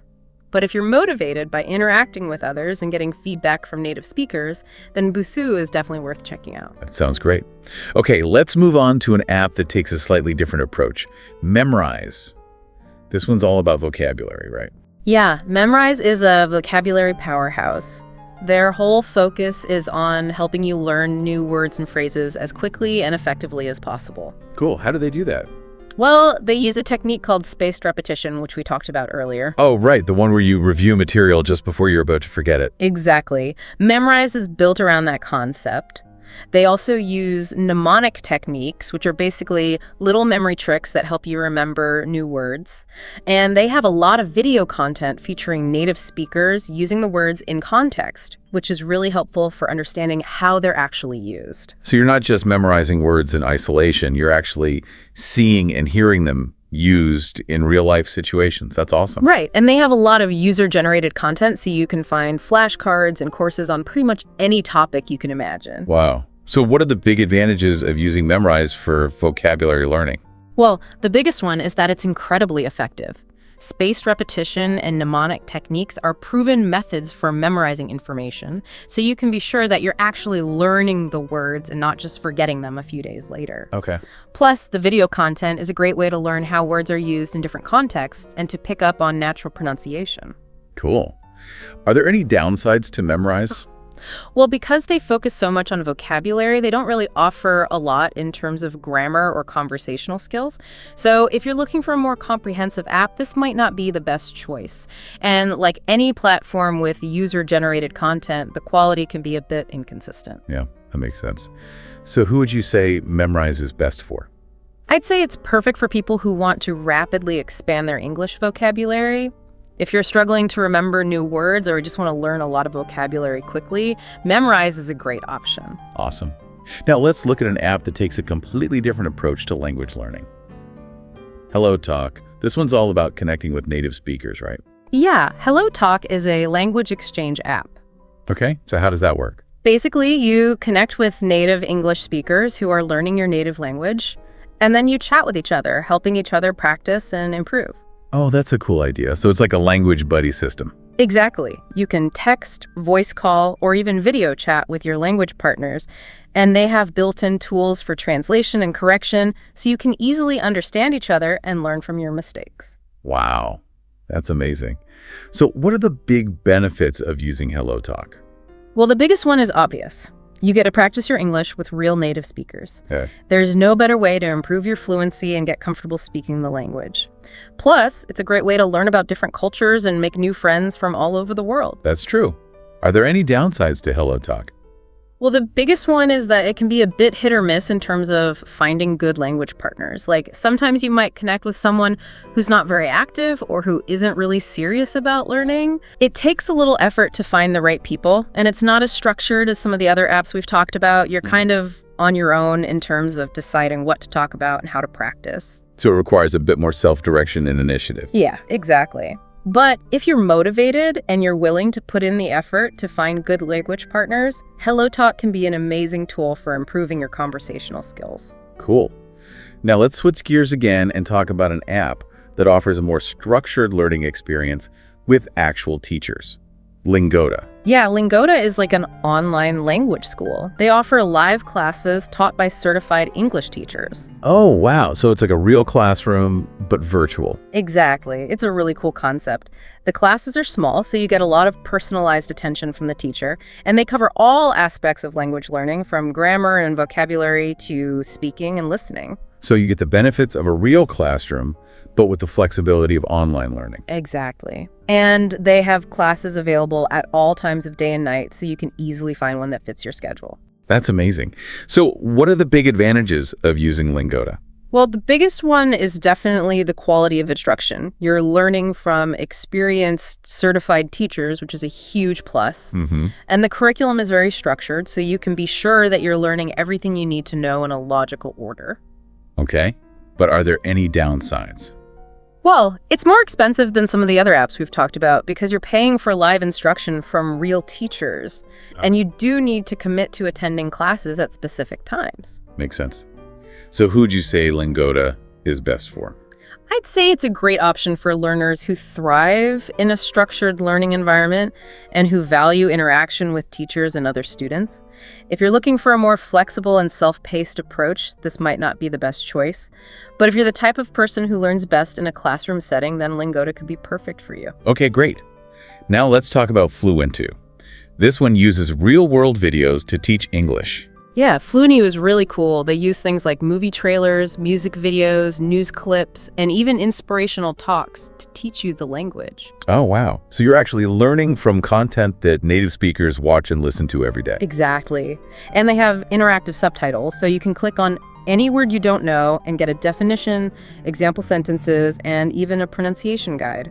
That's so helpful. So you're not just watching passively, you're actually learning and interacting with the content. Right. And they have quizzes and flashcards to help you reinforce what you've learned, and they even personalize the content based on your learning progress. Nice. So what are the big advantages of using Fluenty?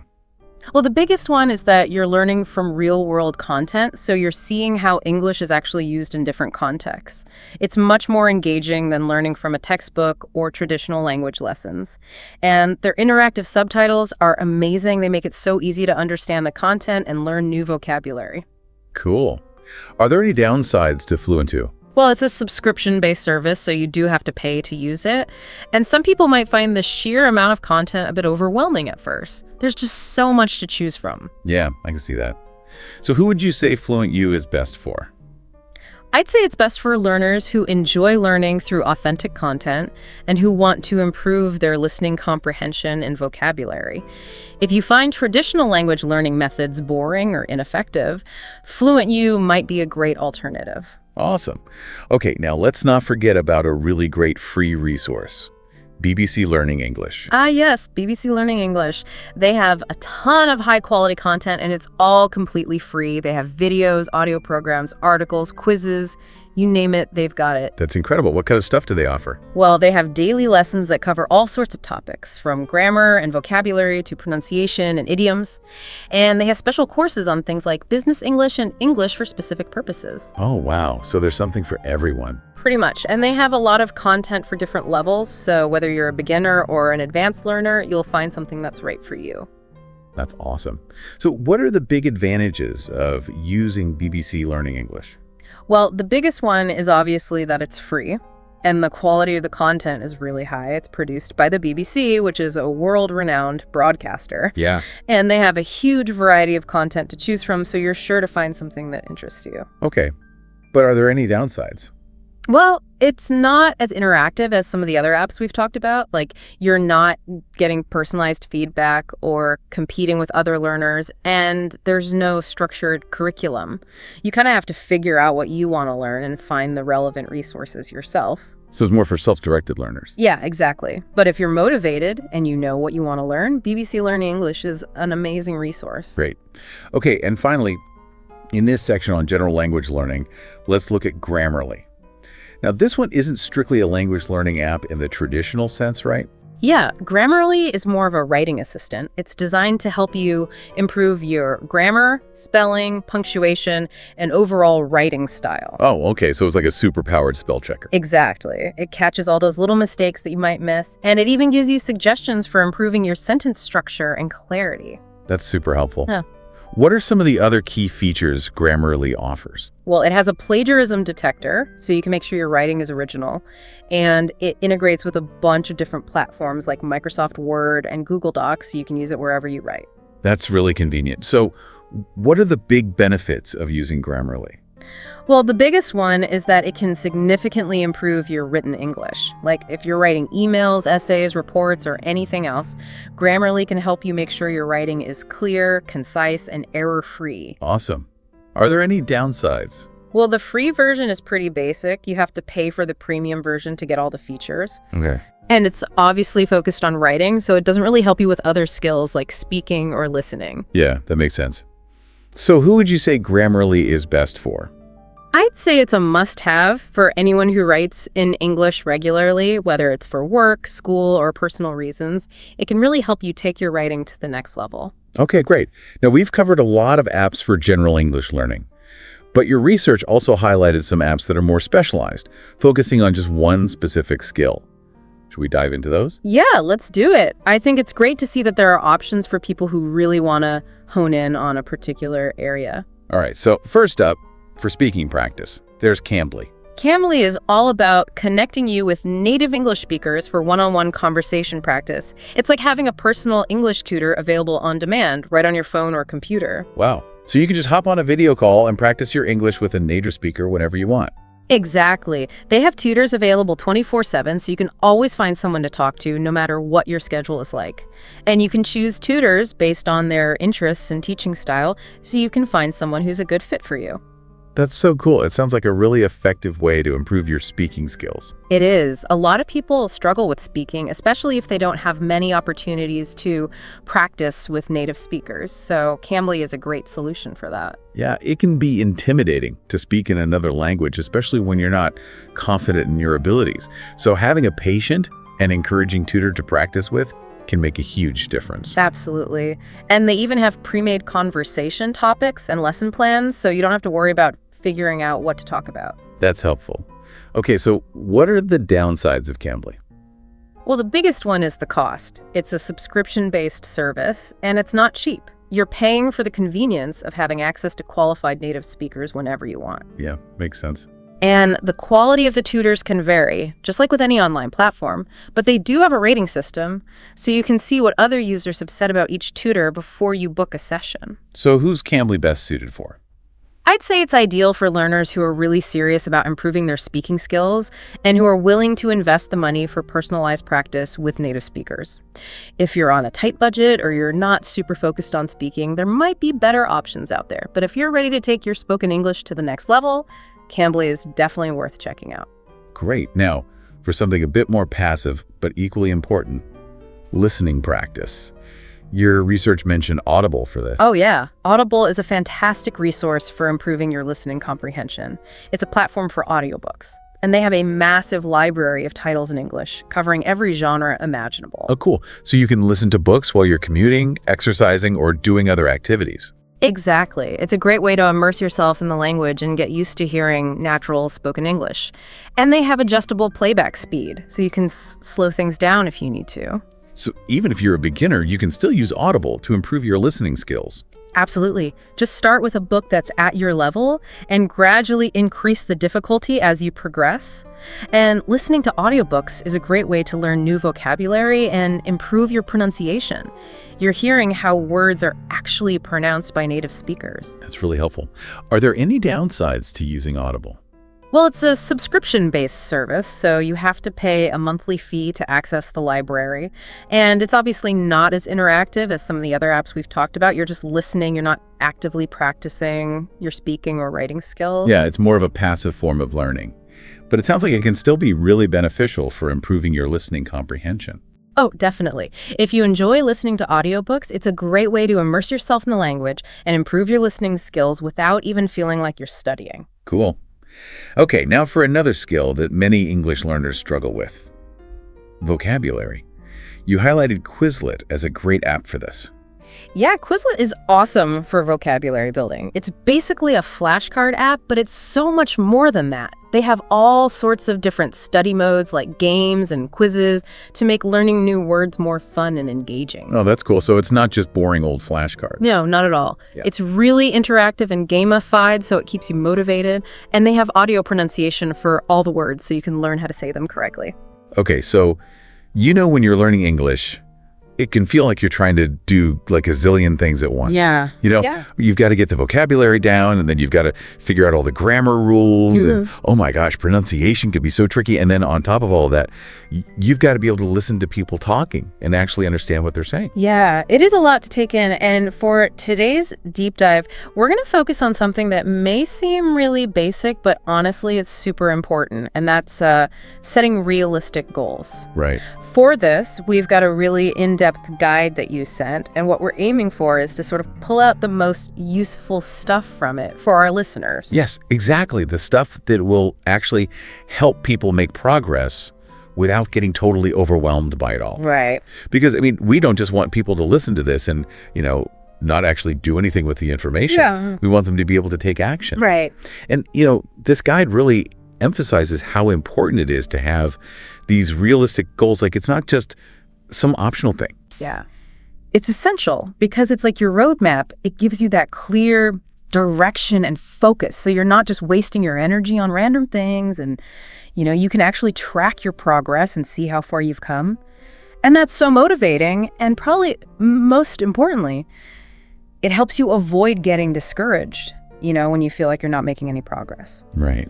So let's kind of unpack this a little bit, because I think we all know that goals are good in general. But what is it about them that makes them so powerful when it comes to learning a language? Well, what's really interesting is how much of an impact realistic goals have on your whole approach to learning. The guide talks about how a goal that you can actually achieve that's not totally out of reach really motivates you. Okay. Gives you that sense of purpose. Right. Okay, this is why I'm putting in all this effort. And that makes you more likely to stick with it, Yeah, that makes sense. Because you're not just studying randomly, you actually have a destination in mind. Right, you're not just wandering around aimlessly, you're actually heading somewhere specific. Exactly, and then there's the focus aspect. Language learning is huge. There's so much to learn. It's easy to get distracted and waste time on things that aren't really important for what you need. Right. But if you have realistic goals, they help you prioritize so you can focus on the most important stuff for you and avoid getting pulled in a million directions. Yeah, that's so true. Yeah. I mean, I can imagine someone trying to learn every single grammar rule when all they really need is to be able to order food in English on their next vacation. Exactly. And we shouldn't forget about the importance of being able to measure your progress. Right. I mean, if you don't have any specific targets, how do you even know if you're getting better? But when you have realistic goals, especially if they're really specific and you can measure them, you can actually see your progress. You can see the results of all your hard work. Yeah, it's like seeing those numbers go up on a scale or something. Exactly. It just feels good to know that you're moving forward. And I think maybe the most important thing is that realistic goals can prevent you from getting discouraged. Right. Because if you set your goals way too high, or if they're too vague, you'll probably never feel like you're good enough. But if your goals are achievable and you break them down into smaller steps, you can feel a sense of accomplishment along the way, and that builds your confidence. Okay, so I think we've established why realistic goals are so important. Yeah. But how do we actually go about setting them? Right. Where do we even begin? The guide says that the first step is understanding your own personal reason for learning English. Why are you doing this? Yeah. It's not the same for everyone, is it? Not at all. And what's really interesting is how many different reasons people have for learning English. Yeah. The guide mentions a few key areas for a lot of people. It's about their careers. Maybe they want to get a better job, or they need to communicate with people from other countries for their current job, or maybe they want to work in another country. Yeah, I bet that's a big motivator for a lot of people. Definitely. And then there are those who are learning English for education, they need it for university, or to read academic papers, or to do research. And of course, travel is a huge reason people want to learn English. They want to be able to get around in new places and talk to the locals and, really experience the culture instead of just pointing at things. Oh, yeah, totally. Yeah. I mean, being able to have a conversation with someone in their own language just completely changes the whole travel experience. Absolutely. And we can't forget about personal growth. Some people learn English just for the satisfaction of learning something new, or because they like the challenge, or maybe they want to be able to connect with English-speaking friends or family on a deeper level. And then there's the whole cultural aspect. Some people want to be able to experience English, literature, movies, music, and all that stuff in the original language without having to rely on translations. Yeah, it's like opening up a whole new world. Exactly. And the important thing here is that once you figure out what your main reason is for learning English, it becomes much easier to set goals that are relevant to that reason. So, for example, if you're learning English mainly for your career, then your goals should probably focus on things like business vocabulary and professional communication skills. Yeah, that makes sense. I mean, you wouldn't really need to learn old-fashioned poetry words if your goal is to be able to give a presentation at work in English. Right. Okay, so we've talked about why we're learning English. What's the next step? So the next important thing is knowing where you're starting from, what your current level of English is. The guide calls this assessing your English proficiency. Okay. Basically, you need to have a clear understanding of what you already know and what you still need to learn. It's you need to know which rung of the ladder you're on before you can start climbing. That's a good analogy. Yeah. So how do we figure out our current level? What does the guide suggest? Well, it mentions a few different ways you can do this. One of the most basic ways is just to think about it yourself. Really think about your strengths and weaknesses in English. What are you good at? What do you still struggle with? The guide even mentions this thing called the Common European Framework of Reference for Languages. Okay. It's got these levels from A1 to C2 that you can use as a guide to help you figure out roughly where you are. Oh, yeah. I've heard of those levels. Yeah. So it's trying to figure out where you fit in on that scale from beginner to advanced. Exactly. It's a way to compare your level to a standard system. Another way to assess your level is to take an actual language test, like TOEFL, IELTS, or the Cambridge English exams. Right. Those give you a more official and detailed evaluation of your skills in reading, writing, listening, and speaking. And I guess those are more important if you need to prove your English level for a job or for university or something. Exactly. But the guide also says that it's really helpful to just get feedback from other people. Okay. Like ask a teacher, a tutor, or even a language exchange partner to give you their honest opinion about your English. Because sometimes other people can see things that we don't see ourselves. That's true. Yeah. Sometimes we're not the best judges of our own abilities. Right. And the main point here is that once you know your current level, however you figure it out, it helps you to set goals that are challenging enough to help you grow, but also realistic enough that you can actually achieve them. Okay, so the guide gives an example, like someone who's at an A2 level might set a goal to reach B1 in 6 months. Exactly. Okay, so now we know why we're learning English, and we have a pretty good idea of where we are now. So how do we actually use this information to create a plan with specific goals? Right. So the guide talks about setting both short-term and long-term goals, and it's important to have both. But what's the difference?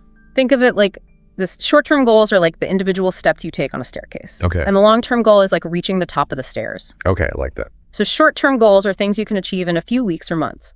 They help you stay motivated because you see yourself making progress. The guide gives some examples like learning 50 new words, mastering a specific grammar rule, or having a 5-minute conversation in English about a specific topic. Right, so these are the things that give you that feeling of accomplishment, like, okay, I did it. Exactly. And then long-term goals are those bigger milestones that take longer to achieve, maybe months or even years. Okay.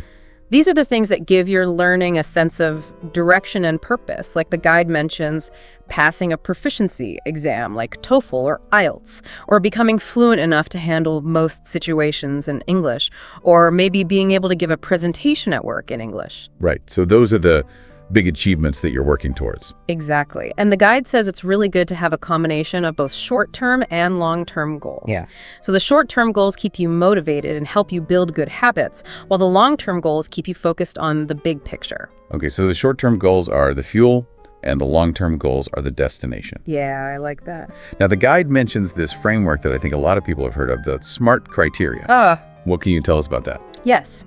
So SMART is a very popular way to set goals, and it stands for specific, measurable, achievable, relevant, and time-bound. Okay. Let's look at each of those in terms of learning English, and we can use some examples from the guide. So, first, specific. Right. A specific goal is really clear and detailed. There's no room for vagueness. Yeah. Like the guide gives this example. Instead of saying, I want to improve my speaking, a specific goal would be, I will practice speaking with a language exchange partner for 30 minutes twice a week. Yeah. So you know exactly what you're going to do, who you're going to do it with, how long you're going to do it for, and how often. Exactly. It turns a general desire into a concrete plan. Great. Okay, so next we have measurable. Measurable goals have clear ways to track your progress. So instead of saying, I want to learn more vocabulary, a measurable goal would be, I will learn 20 new words related to travel every week. Okay. You can actually count those words. You can see if you're using them in conversations or when you're writing. Yeah. So there's a way to check if you're actually achieving it. Right. Next is achievable. And this is about making sure your goals are realistic. Right. Exactly. An achievable goal is something that you can actually do based on your current level, the amount of time you have, and the resources that are available to you. The guide warns against setting goals that are just way too ambitious, because that will only lead to failure. Like going from zero English to fluency in 6 months is probably not realistic for most people. Right. A more achievable short-term goal would be to finish the first unit of a beginner English course in 2 weeks. Okay, so it's about setting a challenge, but not making it impossible. Exactly. And then we have relevant. And this is about making sure that what you're doing is connected to why you're learning English in the first place, right? Exactly. Your goals should match your reasons for learning English. So if your main reason is to improve your communication skills at work, then your goals should focus on things like business vocabulary presentation skills or writing professional emails. It wouldn't make sense to spend a lot of time learning slang if you need English for your job. Right, you've got to make sure your efforts are actually going to help you achieve what you want to achieve. Exactly. And lastly, we have time-bound. So this is where we set a deadline. Right, a time-bound goal has a specific time frame attached to it. So instead of just saying, I want to improve my conversational skills, you'd say, I will be able to order food and ask for directions in English by the end of this month. Okay. Having a deadline creates a sense of urgency, and it helps you stay focused. I think that makes a big difference because without a deadline, it's easy to just keep putting things off. Exactly. And the guide actually gives a really good example of a complete SMART goal. It says, over the next 3 months, I will improve my listening comprehension by watching 1 English TV show episode per week and trying to understand 70% of the dialogue without subtitles. I like that example. It's really clear and specific, and you can actually measure it. Yeah, and it's relevant if the person's goal is to improve their overall listening comprehension, and it's time-bound because they have a deadline of 3 months. Perfect. Okay, so we've got these SMART goals, but even if they're well-defined, sometimes those long-term goals can feel really overwhelming. Yes. Like, how do we make them seem less scary? That's where the idea of breaking down your goals into smaller steps comes in. Okay. So instead of looking at this big, huge goal, you break it down into smaller, more manageable tasks. It's like taking a big mountain and turning it into a series of smaller hills. Okay, I like that. So the guide uses this example of someone who wants to pass the IELTS exam with a score of 7. Oh, wow. That's a tough one. Yeah, it's a big challenge, but then they break it down into smaller steps, like first, take a practice test to see what your current level is in each part of the exam. Then create a weekly study schedule where you dedicate time to reading, writing, listening, and speaking practice, and make sure you focus on the areas where you need the most improvement based on that practice test. Then take regular practice tests to track your progress. Get feedback from a tutor or teacher on your writing and speaking, and regularly review your progress and make changes to your study plan if needed. Wow. Okay, so when you break it down like that, it doesn't seem quite as impossible. Exactly. You can focus on completing one small step at a time, and each time you finish a step, you feel good about it, and it gives you the motivation to keep going. I love that. Okay, so we've set our goals, we've made them SMART, and we've broken them down into smaller steps. What's next? Okay, the next thing the guide emphasizes is having a structured study plan. Okay, what is that exactly? It's basically a personalized roadmap that shows you how you're going to work towards your goals consistently. It's like scheduling appointments with your English learning. I like that. So what are some of the things we should think about when we're making a study plan? What does the guide say? So it says to start by thinking about your priorities. Okay. Remember the reasons why you're learning English, and think about the specific goals you've set. Which skills are the most important for you to work on in order to reach those goals? Right. So if your main goal is to be able to have conversations in English, then you should make speaking practice a high priority in your study plan. Okay, so it's about making it personal and really focusing on your own individual needs. Exactly. However, the guide also stresses that it's important to have a balance between all 4 main language skills. For sure. Reading, writing, listening, and speaking. Okay. Even if you're mainly focused on one skill, you shouldn't completely ignore the others because that can actually slow down your overall progress. So you've got to be well-rounded. Exactly. Another really important thing is consistency.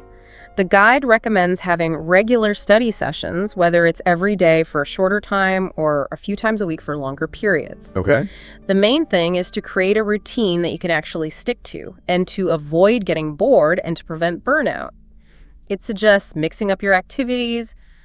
Do different things like reading articles and books, watching English videos, or movies, practicing with a language partner and doing grammar exercises. Right, keep things interesting. Exactly. The guide also says that it's good to set milestones within your study plan that match your short-term goals. Okay. So, for example, if your goal is to learn 50 new words this month, you might set a weekly milestone to learn a certain number of words each week. Okay. And lastly, the guide says to be flexible. Life happens, and sometimes you might miss a study session or you might realize that a particular method isn't working for you. Right. So you need to be able to adjust your plan. The important thing is to get back on track as soon as you can. The guide actually gives an example of a weekly study plan for an intermediate learner. It shows how you could schedule different skills on different days and how to include review time. Yeah, that's a really useful template. So now we've got our goals. Yeah. They're SMART. We've broken them down into manageable steps. Yeah. We've got a study plan. What's next? Now it's time to track your progress. Okay, why is that so important? The guide seems to think it's pretty crucial. It is because when you track your progress, you can see how far you've come, which is motivating, and it also helps you figure out what's working well and what you might need to change. The guide suggests a few ways to track your progress. One way is to keep a language learning journal. Okay, what's that? It's basically a notebook where you write down new words you've learned, you reflect on your learning experiences, and you make note of any challenges you overcome or any big improvements you've made. Kind of like a diary for your English learning journey? Exactly. There are also a lot of digital tools that can help you track your progress, like language learning apps often have built-in tracking features. There are flashcard apps like Anki that show you how many words you're remembering, and there are online quizzes that give you immediate feedback on your understanding. Yeah, technology can be really helpful. It can be. The guide also recommends doing regular assessments. You can take practice tests for specific exams you're preparing for. You can do self-assessments using those CEFR levels we talked about to see if you feel like you've moved up a level. Or you can ask a teacher or tutor to give you feedback on your speaking or writing. Okay. And it's so important to celebrate your accomplishments no matter how small they might seem. Yeah. Take the time to acknowledge and reward yourself for all the progress you've made. It can really boost your motivation. Definitely. It's easy to focus on how far you still have to go, but it's really important to recognize how much you've already achieved. Exactly, and be prepared to make changes to your goals and your study plan based on how you're doing. If you're consistently doing better than you expected, maybe it's time to set some more challenging goals. And if you're struggling to meet your goals, maybe you need to break them down into even smaller steps or try a different approach. So it's a constant process of setting goals, taking action, reflecting on what's working, and then making adjustments. Right. Okay, so let's be honest. Keeping up your motivation to learn a language for a long time can be really difficult, even if you have the best goals and the best plan. Yeah, it can be. So what does the guide suggest for staying motivated in the long run? It has some really good tips. The first one, and maybe the most important one, is to remember why you started learning English in the first place. Okay. Go back to those initial reasons why you wanted to learn and remind yourself of your long-term goals. This can give you a real boost of motivation when you're feeling discouraged. It's like keeping your eyes on the prize. Exactly. Another thing that can help is finding a study buddy or a language exchange partner. Oh. Learning with someone else can make it more fun, and you can keep each other accountable. You can practice together, you can share resources, and you can encourage each other. Right, you've got somebody to share the journey with. Exactly. Joining an English learning community, either online or in person, can also be really helpful. It gives you a support system, a place to practice, and a sense of belonging. Yeah, that feeling of not being alone can make a huge difference. It can, and another good tip is to reward yourself for achieving your goals, even the small ones. I like that. Give yourself something you enjoy when you reach a milestone, and don't be afraid to try new things. Yeah. Keep your learning fresh and exciting. Experiment with different activities like watching movies and TV shows, listening to music, and trying to understand the lyrics, or even playing language learning games. So don't let it get boring. Right. And finally, the guide emphasizes the importance of being patient and kind to yourself. Learning a language takes time, and you won't always see progress in a straight line. There will be times when you feel like you're not moving forward at all, and that's okay. Just keep going, be patient, and don't give up. That's such important advice because I think a lot of people get discouraged when they hit those plateaus. Yeah. Okay, now the guide also talks about some of the common challenges that English learners face. Right. What are some of those and what solutions does the guide offer? So one of the most common challenges is simply not having enough time. Yeah, that's a big one. To deal with this, the guide suggests trying to fit English learning into your daily routine, like listening to podcasts or audiobooks while you're commuting, reviewing flashcards during your breaks, or reading English news articles while you're waiting for something. Okay, so make use of those little bits of time you have throughout the day. Exactly. Another common obstacle is the fear of making mistakes. Uh-huh. I think a lot of people struggle with that. They do, but the guide stresses that making mistakes is totally normal. It's actually an essential part of learning. Right. The more you practice and the more you put yourself out there, the more confident you'll become, even if you make mistakes along the way. So don't be afraid to make mistakes. Right. And then there are those frustrating plateaus where you feel like you're not making any progress. Yeah, those are tough.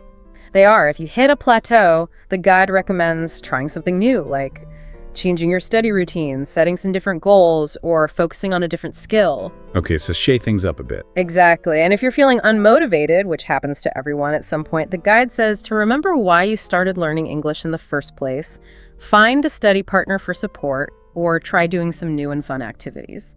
Okay. And another challenge that a lot of learners face is understanding native speakers, especially if they have different accents or if they speak quickly.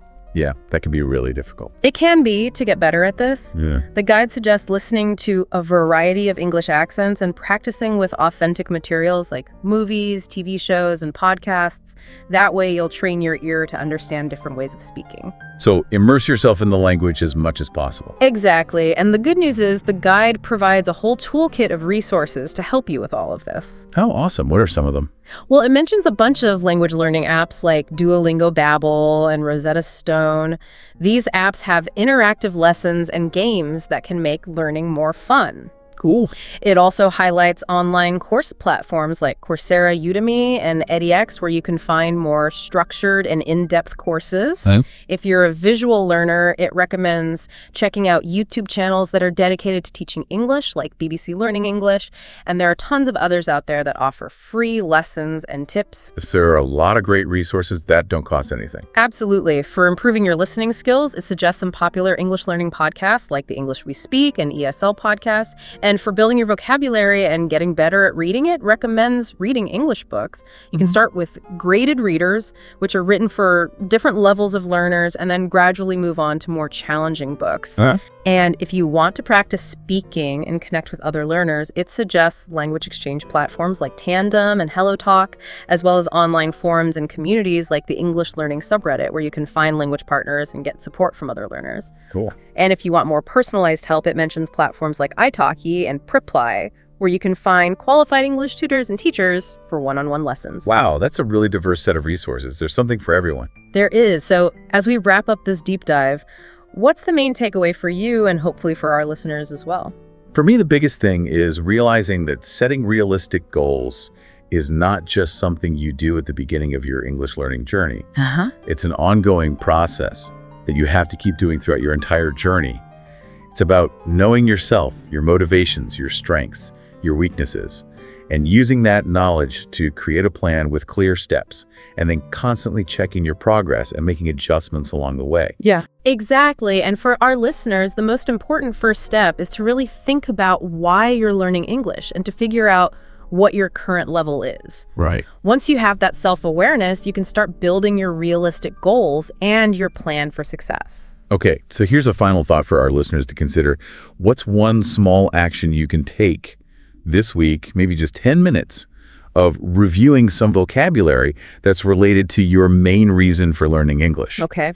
And how might that small step repeated consistently over time lead to a much bigger and more meaningful transformation in your English skills? It's amazing how those small actions can add up over time. They really can. It's all about consistency and taking those small steps. Exactly. And remembering why you're doing it. Yes, that's so important. I think that's a great place to end it.